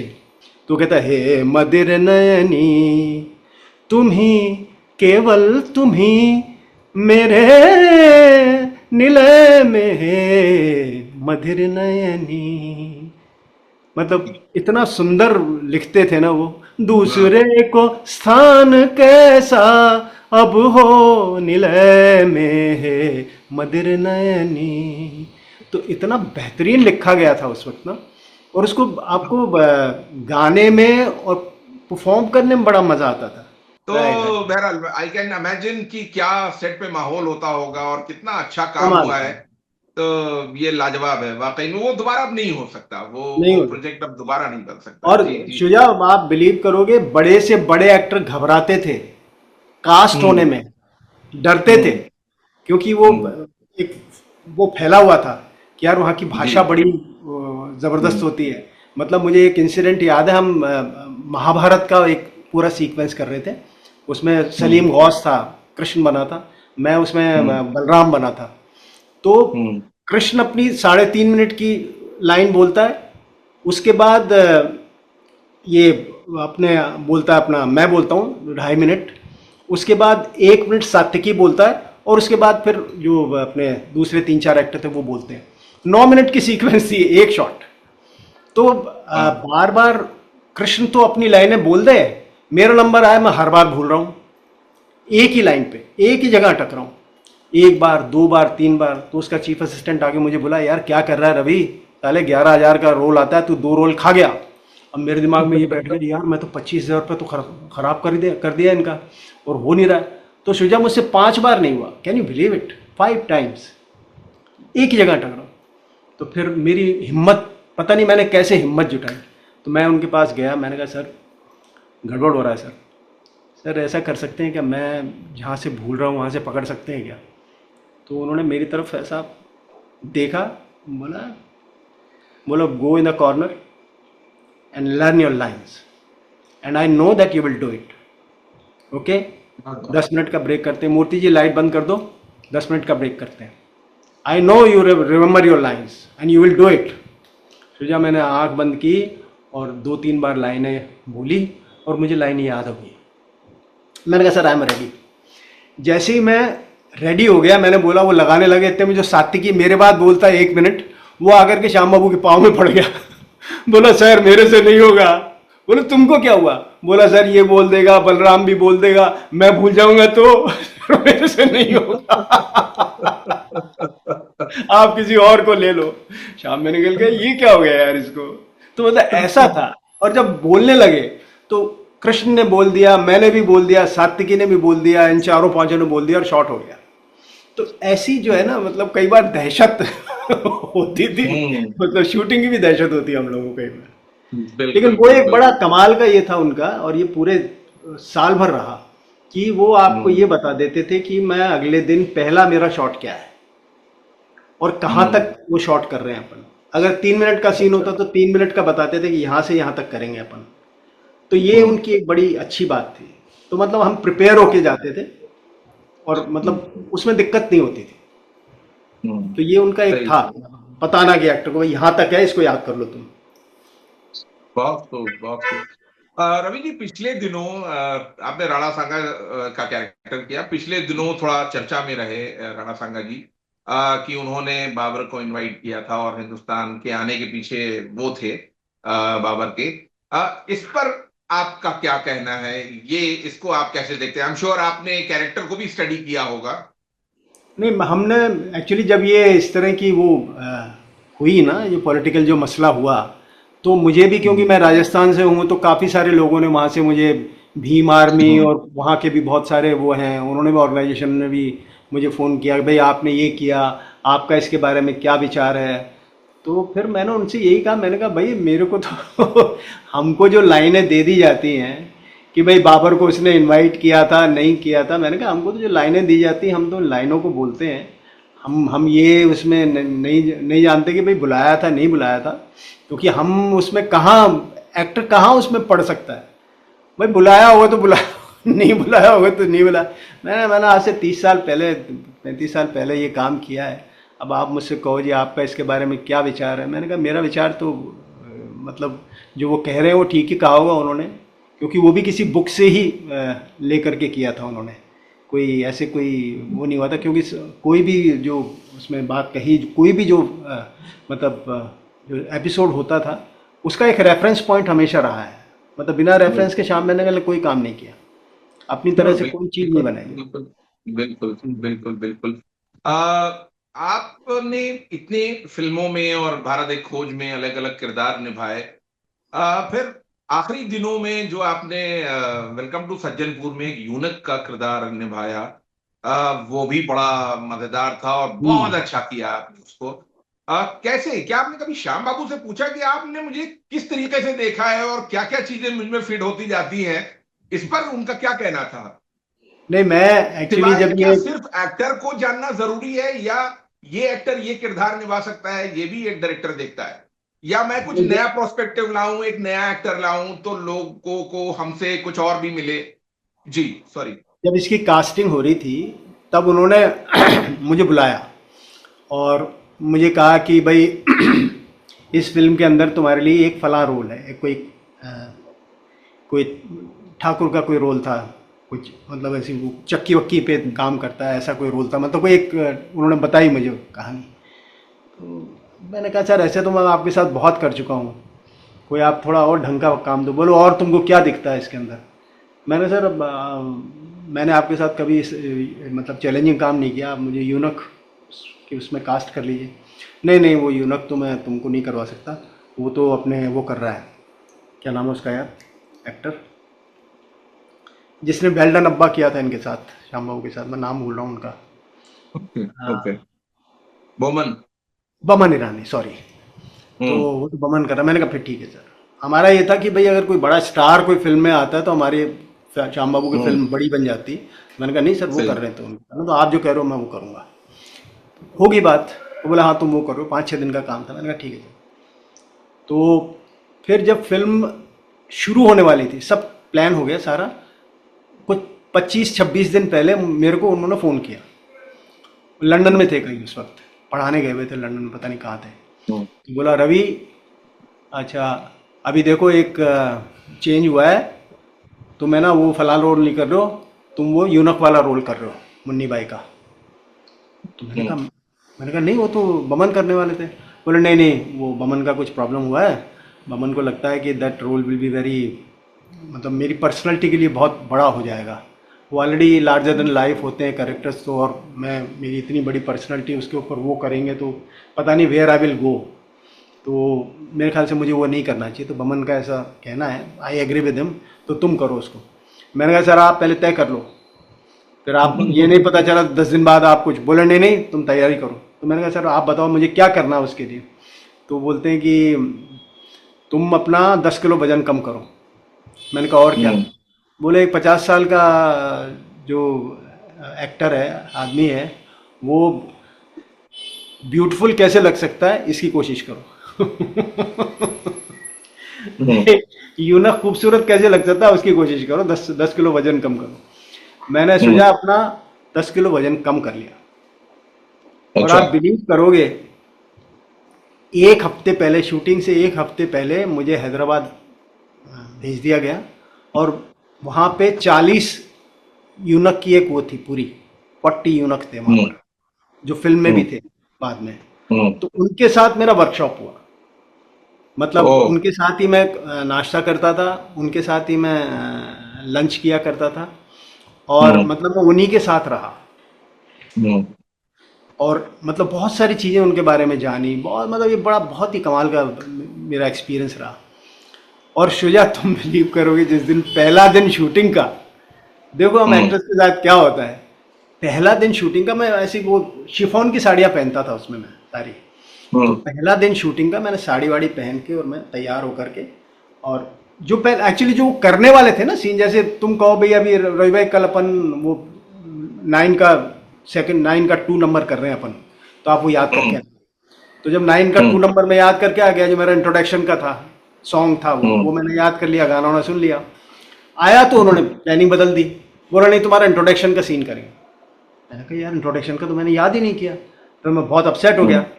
तो मैंने कहा यार इंट्रोडक्शन का कैसे कर, फिर मैंने कहा सर आप मुझे आधा घंटा दो। नहीं यार बहुत टाइम भी नहीं है, उसको जाना भी है फलाना है, ठीक है। मैंने कहा यार ये क्या चक्कर है, मैंने कहा सर मुझे आधा घंटा दो आप। फिर मैंने कर कुरा के कैसे भी कोशिश की। और शुजा जैसे ही मैं first first day first shot यूनक का, मैं जैसे ही हाय हाय करके अंदर एंटर हुआ शॉट के अंदर, मेरी साड़ी पूरी खुल करके नीचे गिर गई। और शुजा मुझे ऐसा लगा कि यार मैं ये काम नहीं कर सकता। मैं अपनी वैनिटी में चला गया। मैंने कहा सर मैं तो नहीं करूँगा, सेट के ऊपर बोल के मैं अपनी वैनिटी में चला गया। लेकिन वो आदमी इतना बढ़िया था यार, मैं क्या बताऊँ उसका। वो मेरे पास वैनिटी में आया, अच्छा बताओ क्या प्रॉब्लम, डोंट वरी, हो जाता है रवि कोई बात नहीं, अच्छा बताओ अभी क्या करें। मैंने सर आपने जो चेंज किया है ना, I am not happy with that, जो आपने तय किया था आपको वो करना चाहिए। अच्छा ठीक है, जो अपन तय किया वही करेंगे, अभी 2 बजे बाद तुम्हारी शूटिंग करेंगे और गाने से शुरू करेंगे अपन अपन ये नहीं कर रहे हैं। ये बस सच ए ग्रेट मैन, कैसे उन्होंने एडजस्ट किया पता नहीं क्या किया। और फिर उन्होंने जब शुरू किया तो पहला गाना जो मेरा था उसी से मैंने वो चीज़ शुरू की। तो ऐसा कमाल का इंसान था वो। मतलब एक्टर को, उनका कहना था कि एक्टर का कंफर्ट बहुत ज़रूरी है। एक्टर आपके साथ कंफर्टेबल होना चाहिए, उसको किसी चीज़ की कोई टेंशन नहीं होनी चाहिए, उसके लिए ड्रेस की कोई प्रॉब्लम नहीं होनी चाहिए, उसके लिए कॉस्ट्यूम वो नहीं होनी चाहिए। अगर उसको परेशानी हो रही है तो उसको बदल दो। मतलब ऐसा वो करते थे बहुत। हम्म।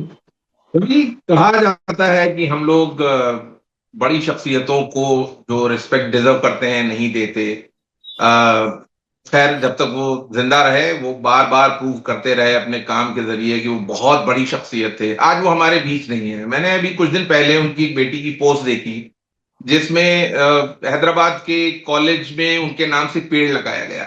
हम्म। क्या इतनी बड़ी शख्सियत को खाली हमें पेड़ लगा के याद करेंगे, या हम उनके नाम से कोई एक्टिंग की यूनिवर्सिटी, कोई हम ऐसा बड़ा काम या कोई कुछ ऐसा हम करेंगे जिससे हम खैर वो जो डिजर्व करते हैं वो तो हम तब भी नहीं दे पाएंगे, लेकिन क्या आपको लगता है ऐसा कुछ होना चाहिए नहीं ये उनको पता याद नहीं, रखने के लिए? वो रेफरेंस का मुझे भी समझ में नहीं आया था। मतलब मुझे कभी मिलेगी मैं तो ज़रूर पूछूंगा।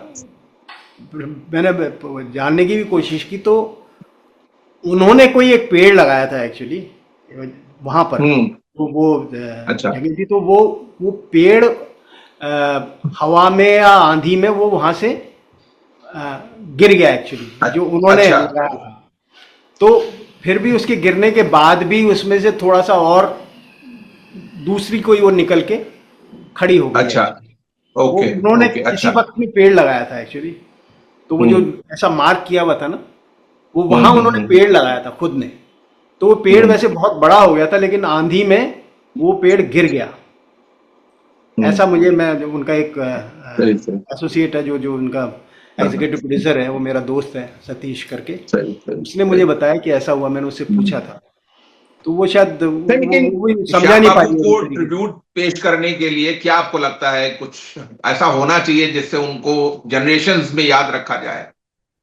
शुजा, एक उनकी फिल्म है समर, पता नहीं तुमने देखी है नहीं देखी है। जी बिल्कुल, देखिए मैंने, जी जी हाँ, जी। तो वो जो फिल्म थी, वो फिल्म मतलब एकमात्र इतनी बेहतरीन फिल्म थी उनकी वो। उसको बिल्कुल। गोल्डन पीकॉक मिला था, मतलब जी जी 99 में। बिल्कुल। और बेस्ट हम्म स्क्रीन प्ले का भी अवार्ड उस फिल्म को मिला है। हम्म तो वो फिल्म हम्म। रिलीज नहीं हो पाई एक्चुअली।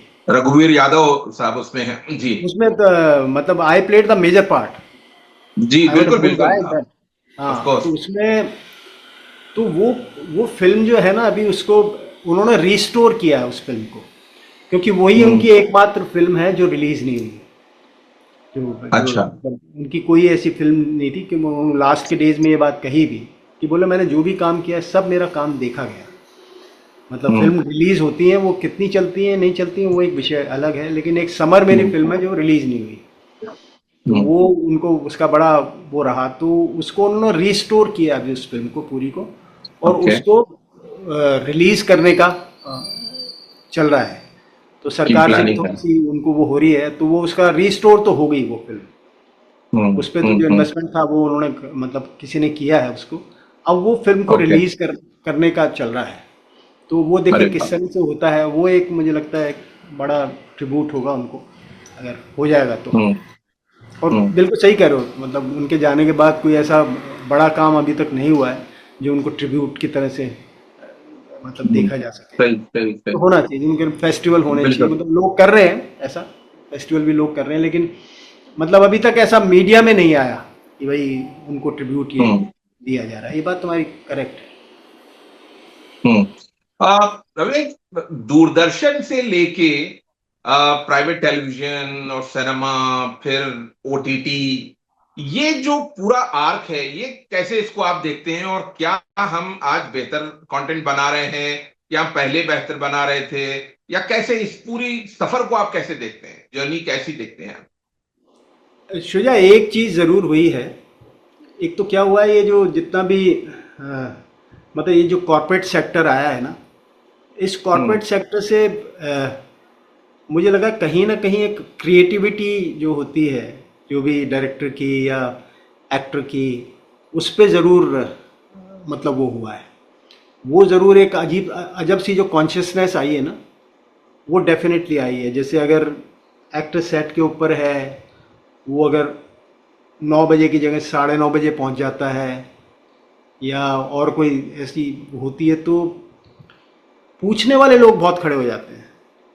मतलब हम्म अब एक रिमार्क सा आता है, मतलब आपकी जो एक वो एक बुक होती है, उस पर एक रिमार्क आता है, हम्म फला एक्टर जे मतलब इतने बजे 9 बजे आना था, 9:30 बजे आया।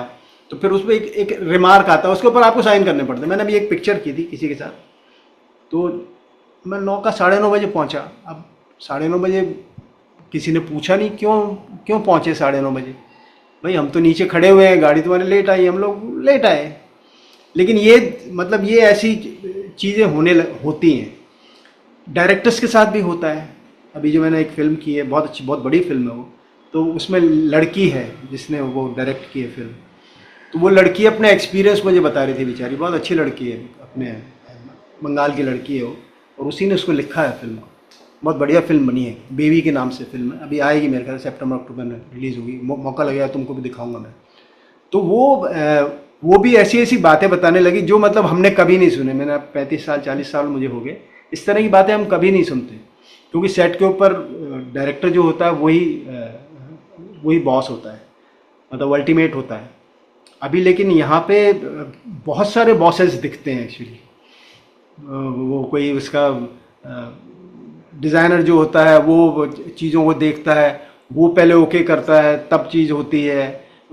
सेट पे कोई चीज़ अगर ओके नहीं होती है तो उसके ओके के बिना आप मतलब शूटिंग नहीं कर सकते। तो डायरेक्टर का मुझे लगता है कि जो काम है वो बहुत जगह डिस्ट्रीब्यूट हो गया है।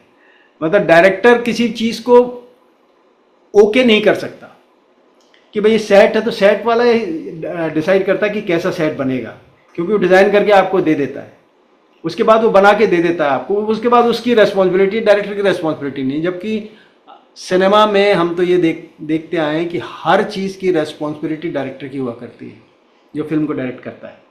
वो तो बहुत सारी, मैं तो अभी मैंने एक फिल्म की थी ये इसकी अपने धर्मा के लिए, ऋतिक रोशन था, क्या नाम थी यार जिसको, संजय दत्त था, ऋतिक रोशन था, क्या पिक्चर का नाम था, अग्निपथ।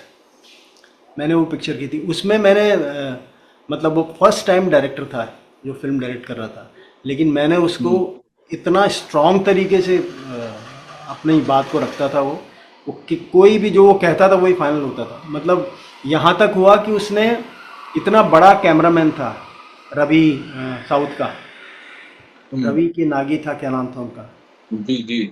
वो उसने जब कोई बात कही तो रवि के नागी ने उससे थोड़ी सी अलग बात कही, तो उसने कहा नहीं सर मैं जो कह रहा हूँ वही होगा।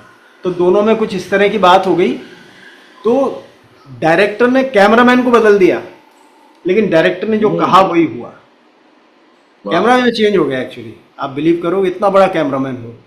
तो मतलब ऐसा हुआ करता था। लेकिन अभी जब मैं देखता हूँ तो मैं देखता हूँ बेचारे डायरेक्टर मुझे बहुत छोटा दिखने लगा है, जबकि डायरेक्टर बहुत अपने आप में बहुत बड़ी वो होती है।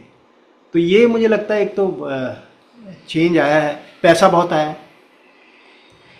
मतलब हमारे जैसे एक्टर्स को अगर आज की तारीख में पर डे का 1.5 लाख रुपए मिलता है तो बहुत बड़ी बात है। पैसा बहुत आ गया अभी, सिनेमा में पैसा बहुत आ गया। लेकिन कास्टिंग वास्टिंग के मामले में बहुत ज़्यादा गड़बड़ें होती हैं, बहुत वो एक अपने आप में बहुत ख़राब सिलसिला शुरू हुआ है जो मुझे लगता है बहुत हार्म कर रहा है चीज़ों को। तो कुछ ऐसी भी चीज़ें आई हैं।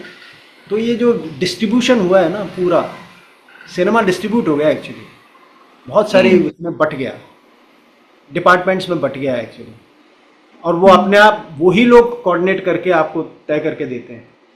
सिनेमा जो एक टोटलिटी में डायरेक्टर देखता था वो चीज़ धीरे धीरे ख़त्म हो रही है कि पावर जो है वो शिफ्ट हो गया, डिवाइड हो गया है रादर। हाँ, हाँ, वो जो मतलब हर एक की रेस्पॉन्सिबिलिटी उसकी होगी। आर्ट डायरेक्टर वन की मैन शो रेस्पॉन्सिबिलिटी वाली जो होती थी बात तो थी उसकी, वो अब नहीं है। हाँ, वो नहीं रही। कंटिन्यूटी की मतलब डायरेक्टर को कोई चीज़ नहीं देखनी है, डायरेक्टर को कोई वो नहीं देखना होता अभी। अभी वो सारी चीज़ें दूसरे लोग जो जो डिपार्टमेंट, वो डिपार्टमेंट के लोग देखते हैं और वही तय करते हैं। तो ये एक अजब बात हुई है।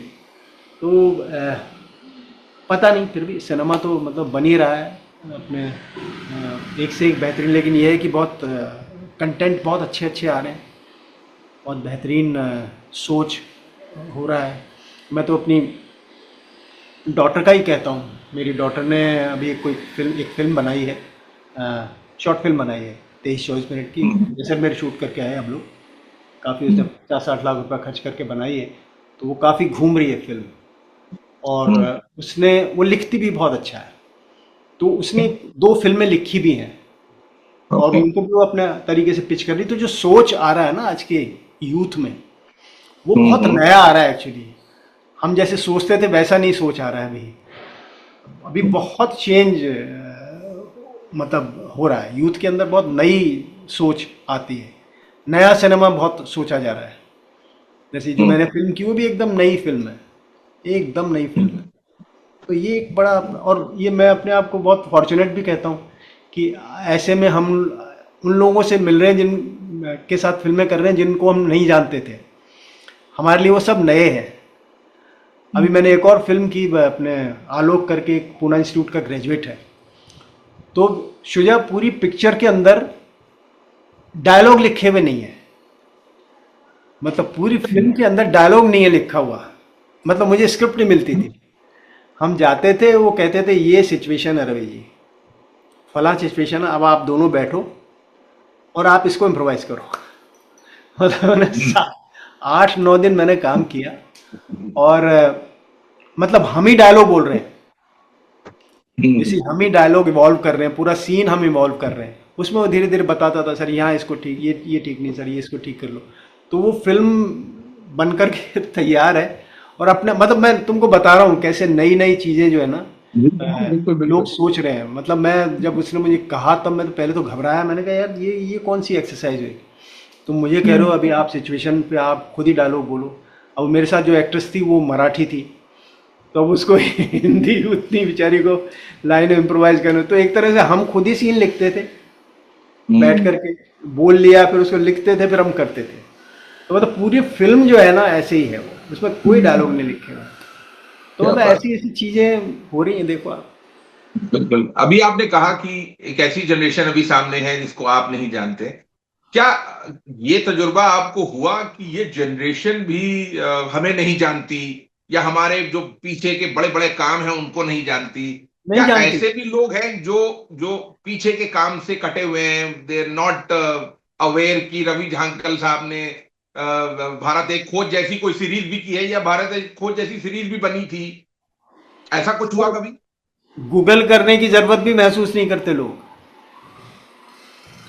मतलब अगर आप मुझे गूगल करो तो मैं आपको मिल जाऊंगा ना उसमें।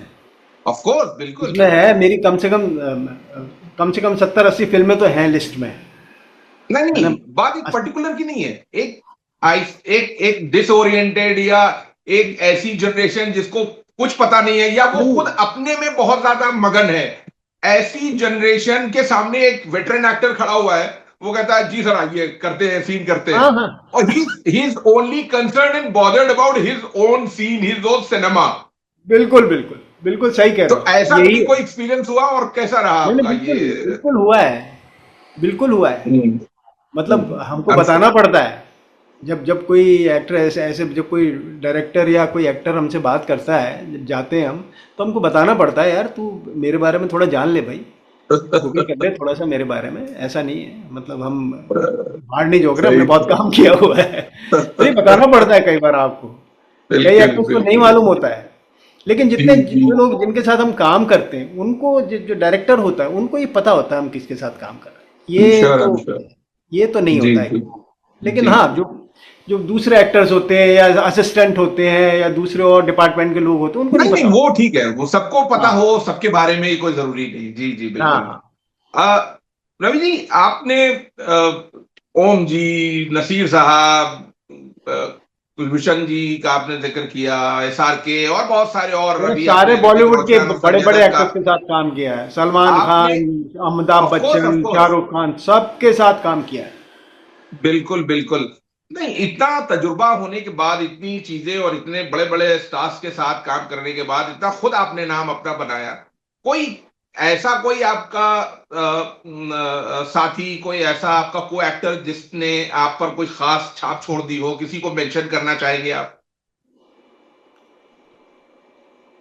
नहीं, मैं पुरी साहब को ज़रूर याद करता हूँ, क्योंकि उनकी जर्नी जो मैंने देखी है, क्योंकि उनके साथ मैंने बहुत काम किया। ओम पुरी के साथ मैंने बहुत सारी फिल्में भी की। और उनके उनके जाने से तीन 3 साल पहले भी मैंने उनके साथ एक फिल्म की थी एक्चुअली। और मैं उनके साथ लगातार जुड़ा रहा। मैंने उनकी पूरी जर्नी मतलब देखी है। क्योंकि उनका जो जो जैसे शुरुआत उन्होंने की थी, तो हम शुरुआती दौर में उनके साथ थे, क्योंकि थिएटर वेटर भी मैंने उनके साथ किया। तो वो एक अपने आप में एक बहुत बड़ी मिसाल मैं उनको, पुरी साहब को मानता हूँ। क्योंकि उन्होंने मतलब ऐसा सिनेमा किया जो जिसने अपनी जो इंटरनेशनली आपने मतलब सिनेमा उन्होंने किया और बड़े बड़े काम किए। तो हम तो हमारे लिए तो मैं तो आज भी उसको बहुत मुश्किल काम मानता हूँ। अगर मुझे कोई कहे भाई हॉलीवुड की कोई फिल्म है आपको करनी है, तो मतलब चैलेंज लेने से पहले 10 बार सोचना पड़ता है कि क्या मैं कर पाऊँगा। जब एक्टर ये सोचता है क्या मैं कर पाऊँगा, अगर मैं नहीं कर पाऊँगा तो मुझे नहीं। ये पुरी साहब से मैंने सीखा एक्चुअली। पुरी साहब ने ये सिखाया कि जो काम आप नहीं कर सकते हो ना, वो आपको नहीं करना चाहिए। अगर आपको लगे कि भाई मैं कोई पंजाबी फिल्म मुझे करने के लिए, तुमको करने के लिए बोलो, तुमको लगे यार नहीं मैं नहीं कर सकता हूँ, तो तुमको नहीं करनी चाहिए। उसका एफर्ट नहीं करना चाहिए एक्चुअली, क्योंकि वो एफर्ट दिखेगा। तो वो मेरे को फिर रिकॉल हुआ उनका राणा सांगा का, कैसे उन्होंने मना किया कि उनको लगा मैं भाषा के साथ वो नहीं कर पाऊंगा। जब उनसे बातचीत उन्होंने कहा रवि जो भाषा तुम बोल, तो मैं बोल दूंगा, लेकिन वो लगेगा कि बोल रहा है एक्चुअली, ज़बरदस्ती बोल रहा है। क्योंकि जो उसका स्लैंग होता है ना, जो उसके शब्द का जो वजन होता है, वो जो जिसकी भाषा है वही उसको बोल सकता है। मैं बोल दूंगा। अब मैं बोलता हूँ तू कठहजारी है, जो कठहजारी है मेरा बोलना और ओमपुरी का बोलना डिफरेंट एक्चुअली, वो मुझे लगता भी था। लेकिन बिल्कुल उनको खुद को ये महसूस होना और ये कहना नहीं मैं ये नहीं कर सकता हूँ, तो ये एक्चुअली उनसे बहुत सारी चीज़ें सीखने को मिली। और मैंने ये नहीं भी नहीं, देखा ये कि कैसे कोई बहरहाल एक्टर जो है। इस बिल्कुल इस चीज को रियलाइज भी करना और पॉइंट आउट करना या किसी और को रिकमेंड करना भी हाँ। बड़ी बात है और बड़ा वो है। मुझे समीर अंजान जी ने एक बात बताई हम्म। कि उनके फादर अंजान साहब के पास फिल्म आई सोनी महवाल और उनसे कहा गया कि आपको इसके गाने लिखने हैं। तो उन्होंने कहा भाई किसी पंजाबी को पकड़ो, उससे गाने लिखवाओ। एक बनारस का आदमी पंजाबी गाने वैसे मैं लिख दूंगा, आई नो। लेकिन जो जो जो खई के पान बनारस वाला में मैं बनारस का हूं इसलिए वो लिख सकता हूं, दूसरा पंजाबी कोई नहीं लिख पाएगा। कोई आई नहीं मीन लिख पाया। ठीक है। तो वो जो लैंग्वेज की वही जो पकड़ या पकड़ से ज्यादा मैं कहूंगा वो जो आपके अंदर है, जो अचानक बरबस निकल आता है जिसकी आप तैयारी नहीं करते, वो हम्म। वो लोकल के पास ये चीज होती है। किसी आप ये लैंग्वेज या कोई चीज सीख नहीं सकते आप ये। इतने से बिल्कुल सही बात, बिल्कुल सही बात। बिल्कुल बिल्कुल। रवि जी, इतनी फिल्में की, इतना टीवी सीरियल किया, इतना आपने काम किया, बड़ा नाम आपने कमाया, बड़ी इज्जत कमाई, उसके बावजूद क्या इस बात की कोई कसक है कि नहीं जो मुझे काम मिलना चाहिए था वो नहीं मिला, या जो पहचान मिलनी चाहिए थी वो नहीं मिली, ऐसा कभी एक्चुअली रहा? एक बार ऐसे ही हम बैठे हुए थे, श्याम बाबू जी। के शायद दफ्तर में था, कहीं था, तो वो ऐसे ही बात कर रहे थे। तो उन्होंने मुझे ये बात कही एक्चुअली। उन्होंने कहा रवि मुझे एक चीज़ आई कैन नॉट अंडरस्टैंड, मतलब I want to understand why this is happening. बोले मेरे साथ मतलब इतने लोगों ने काम किया और they made a mark also, तुमने मेरे साथ इतने बेहतरीन काम किए हैं, इंडिपेंडेंट फिल्में भी की हैं, और मतलब मुझे लगता है कि तुमको जो ड्यू मिलना चाहिए वो मिला नहीं। लेकिन तुमको क्यों नहीं मिला मुझे आज तक समझ में नहीं आई। मुझे उनकी बात वैसे की वैसे याद रही, तो मैंने उनको यही कहा, मैंने कहा सर मतलब जितना मुझे मिला है मुझे उसमें कोई गम नहीं है, क्योंकि मैं जहाँ से जैसे निकल के आया, जो छोटी जगह से निकल के आया और वहाँ से निकल के मैंने जितना भी काम किया, और जितनी जो भी मैंने काम किया वो बेहतरीन काम हुआ है एक्चुअली। कभी ऐसा नहीं हुआ ये तूने ये क्या कर दिया। छोटे छोटे भी काम हुए तो हमने बहुत बेहतरीन काम किया, मैंने वो काम हमने बेहतरीन किए। अब मुझे अगर जितना, ये तो लोग कहते हैं एक्चुअली, बहुत कहते हैं कि बोले यार तुमको पता नहीं क्यों तुमको ड्यू तुम्हारा मिला नहीं और वो मिलना चाहिए था। तो ये मैं कई बार सोचता हूँ शुजा, कि शायद हर एक्टर की अपनी एक डेस्टिनी होती है, और यही हुआ कि हमने अपनी लाइफ में बेहतरीन काम की, और हम जब मरेंगे तो लोग हमको याद करेंगे एक्चुअली। कुछ भी नहीं होगा तो टाइम्स ऑफ इंडिया में और आपका जो है अपने टेलीविज़न पे आपका नाम आएगा। मुझे लगता है वही अपने आप में बहुत बड़ी पहचान है कि एक्टर अगर मतलब हम जिंदा ही रहेंगे, मरेंगे नहीं, क्योंकि हम इतने सारे काम बिल्कुल किए हैं। आप डिस्कवरी ऑफ इंडिया ही आप ले लें, 88 में किया था वो, आज वो 100 साल तक वो चीज़ जिंदा रहेगी, वो ख़त्म नहीं होगी। तो एक्टर ख़त्म नहीं होता, और मैं अपने आप को खुशनसीब समझता हूँ। आज भी पिछले साल मैंने करीब 5 फिल्में की हैं, और अभी भी मैं करीब 3-4 फिल्में मेरी ऑलरेडी लाइनअप है। तो हम आज भी काम कर रहे हैं, वो अपने आप में मुझे लगता है बहुत ख़ास बात है। और कई बार ये भी लगता है कि यार जितना हमको मिलना था उतना क्यों नहीं मिला। फिर मैं ये कहता हूँ कि इस चीज़ को लेके नहीं बैठना चाहिए। हम आज बिल्कुल। मतलब कोई कहे भाई तुम्हारी इतनी उम्र हो गई, तुमको अभी अभी भी काम मिलता है, तो अभी भी अभी जब मैं काम करने गया था, अभी मैं करीब 25 दिन को एक प्रोजेक्ट कर रहा था राजस्थान में, एक वेब सीरीज़ है 26 एपिसोड की, मैं अभी करके आया हूँ वहाँ पर। तो मुझे वो काम बड़ा चैलेंजिंग लगा। मुझे लगा कि मैं कर पाऊंगा क्या, क्योंकि उसमें बहुत सारा काम था। एक छोटे से टाइम के अंदर वो इतने 26 दिन के अंदर 26 एपिसोड शूट करने की बात थी, हालांकि 2-2 3-3 यूनिट थी काम करने के लिए। तो उस तरह के चैलेंज जब आपको आज मिलते हैं आज मुझे कोई कहे डिस्कवरी ऑफ इंडिया का कोई एक एपिसोड आप करो, तो मतलब मैं कहूँगा भाई माफ़ कर उसकी लाइनें बोलना मेरे लिए पॉसिबल नहीं है। तो आज का अगर दौर है, और आज के दौर में अगर हम अ, जिंदा हैं और काम कर रहे हैं, और तुम्हारे जैसे दोस्त हैं जो मतलब काम की हमारी क्रेडिबिलिटी को मानते हैं, हमको प्यार करते हैं, तो मुझे लगता है ये बहुत है अपने आप में जितना हमको मिल गया। अब हमारे बच्चे करें, वो उनका वक्त है। मेरी डॉटर बनाए, कोई अच्छी फिल्म बनाए, उससे हम जाने जाएं कि भाई हाँ ये रवि जागल की डॉटर है, तो हम कहीं ना कहीं जिंदा ही रहेंगे, खत्म तो होंगे नहीं। नहीं, हमारी बहुत दुआ है। अभी तो आपको बहुत सारे और काम करने हैं, अभी बहुत सारे जो है अहम किरदार जो हैं बचे हुए हैं, बिल्कुल। उसमें आपको अपनी छाप छोड़नी है। और मालिक आपको सेहत दे, और हम we are no waiting for more work from you, amazing work from you. कोई ऐसे आने वाले वक्त के आपके काम जो आप मेंशन करना चाहें, जो आने वाले वक्त में हम देखने वाले हैं आपका, टीवी, सिनेमा, ओटीटी?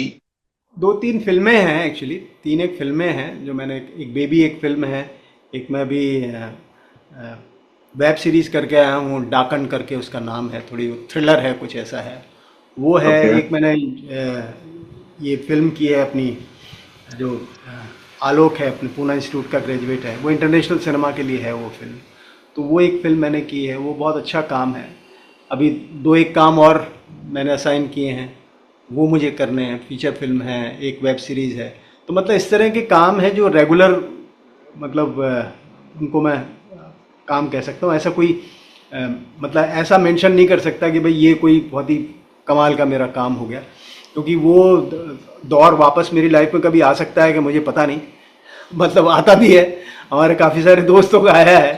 अभी वो अपने, क्या नाम है उनका, राकेश बेदी जलंधर में साहब। जो, हाँ बेदी रा- साहब का, जो 76 में अगर वो किक मार सकते हैं, सिक्सर मार सकते हैं, तो मैं अभी दूर हूँ। 76 आने में अभी मेरे पास और 7-8 साल है, तो लग जाएगा सर, कोई वो नहीं। मतलब इंशाल्लाह भगवान ने चाहा तो तुम कोई बिल्कुल। बड़ा काम बिल्कुल। करोगे यार, और अपना ड्यू भी है। बिल्कुल। हम तो एक साइन फिल्म बिल्कुल। करके तुम्हारे साथ साइन करके वो हम, मतलब हाँ। आज तक मुझे तुम्हारी याद आती है, क्योंकि मेरे को जो जो मेकअप मैन ने जो दाढ़ी बनाई थी मेरे लिए, वो अभी जी। भी मेरे पास जी। पड़ी हुई है। तो जब भी मैं अपना सामान क्या? इधर उधर हिलाता हूँ तो मुझे तुम्हारी बहुत याद आती है। मैंने कहा अरे जी शुजा की जी फिल्म जी। की दाढ़ी मेरे पास पड़ी हुई है अभी भी। नहीं नहीं, मैंने आपके साथ जितना भी काम किया असिस्टेंट डेज हाँ में हाँ, या इंडिपेंडेंट, बहुत बिल्कुल यादगार रहा, बहुत अच्छा रहा। बिल्कुल बिल्कुल, बहुत और बेहतरीन। मैंने आपके साथ जो काम किया वो बड़ा मजेदार, और आपने बहुत कोऑपरेट किया इतने आई नो। सीनियर एक्टर होने के बावजूद। अक्सर ये होता है वो एक्टर्स जो जिनके असिस्टेंट्स प्रमोट होकर डायरेक्टर्स होते हैं, तो वो अपने जो है वो अलग ही तुर्रे में होते हैं और एटीट्यूड दिखाते हैं, लेकिन नहीं, आपने बड़ा दोस्ताना अंदाज से आपने काम किया और बहुत नहीं, आपने मेरी अप्रिशिएट वो किया। फितरत नहीं है। मैं अगर किसी को कमिट कर दिया मैंने, तो मैं ये कहता हूँ कि मतलब डायरेक्टर इज द बॉस, वो जो कहेगा वो आपको करना चाहिए, और उसी से बेहतर काम बिल्कुल। होते हैं, मुझे ऐसा लगता है। बिल्कुल। बिल्कुल। बिल्कुल। रवि जी, बहुत बहुत शुक्रिया। आप बिजी आदमी हैं, और हमारी बहुत सारी दुआएं हैं आपकी अच्छी सेहत, बहुत सारे अच्छे काम हम आपसे उम्मीद करते हैं आने वाले वक्त में कि देखने को मिलेंगे। अपना ख्याल रखिए। Thank you so much for your time. Thank you, thank you Shuja, thank you and जी। All the best my dear. Thank you. Thank you ji.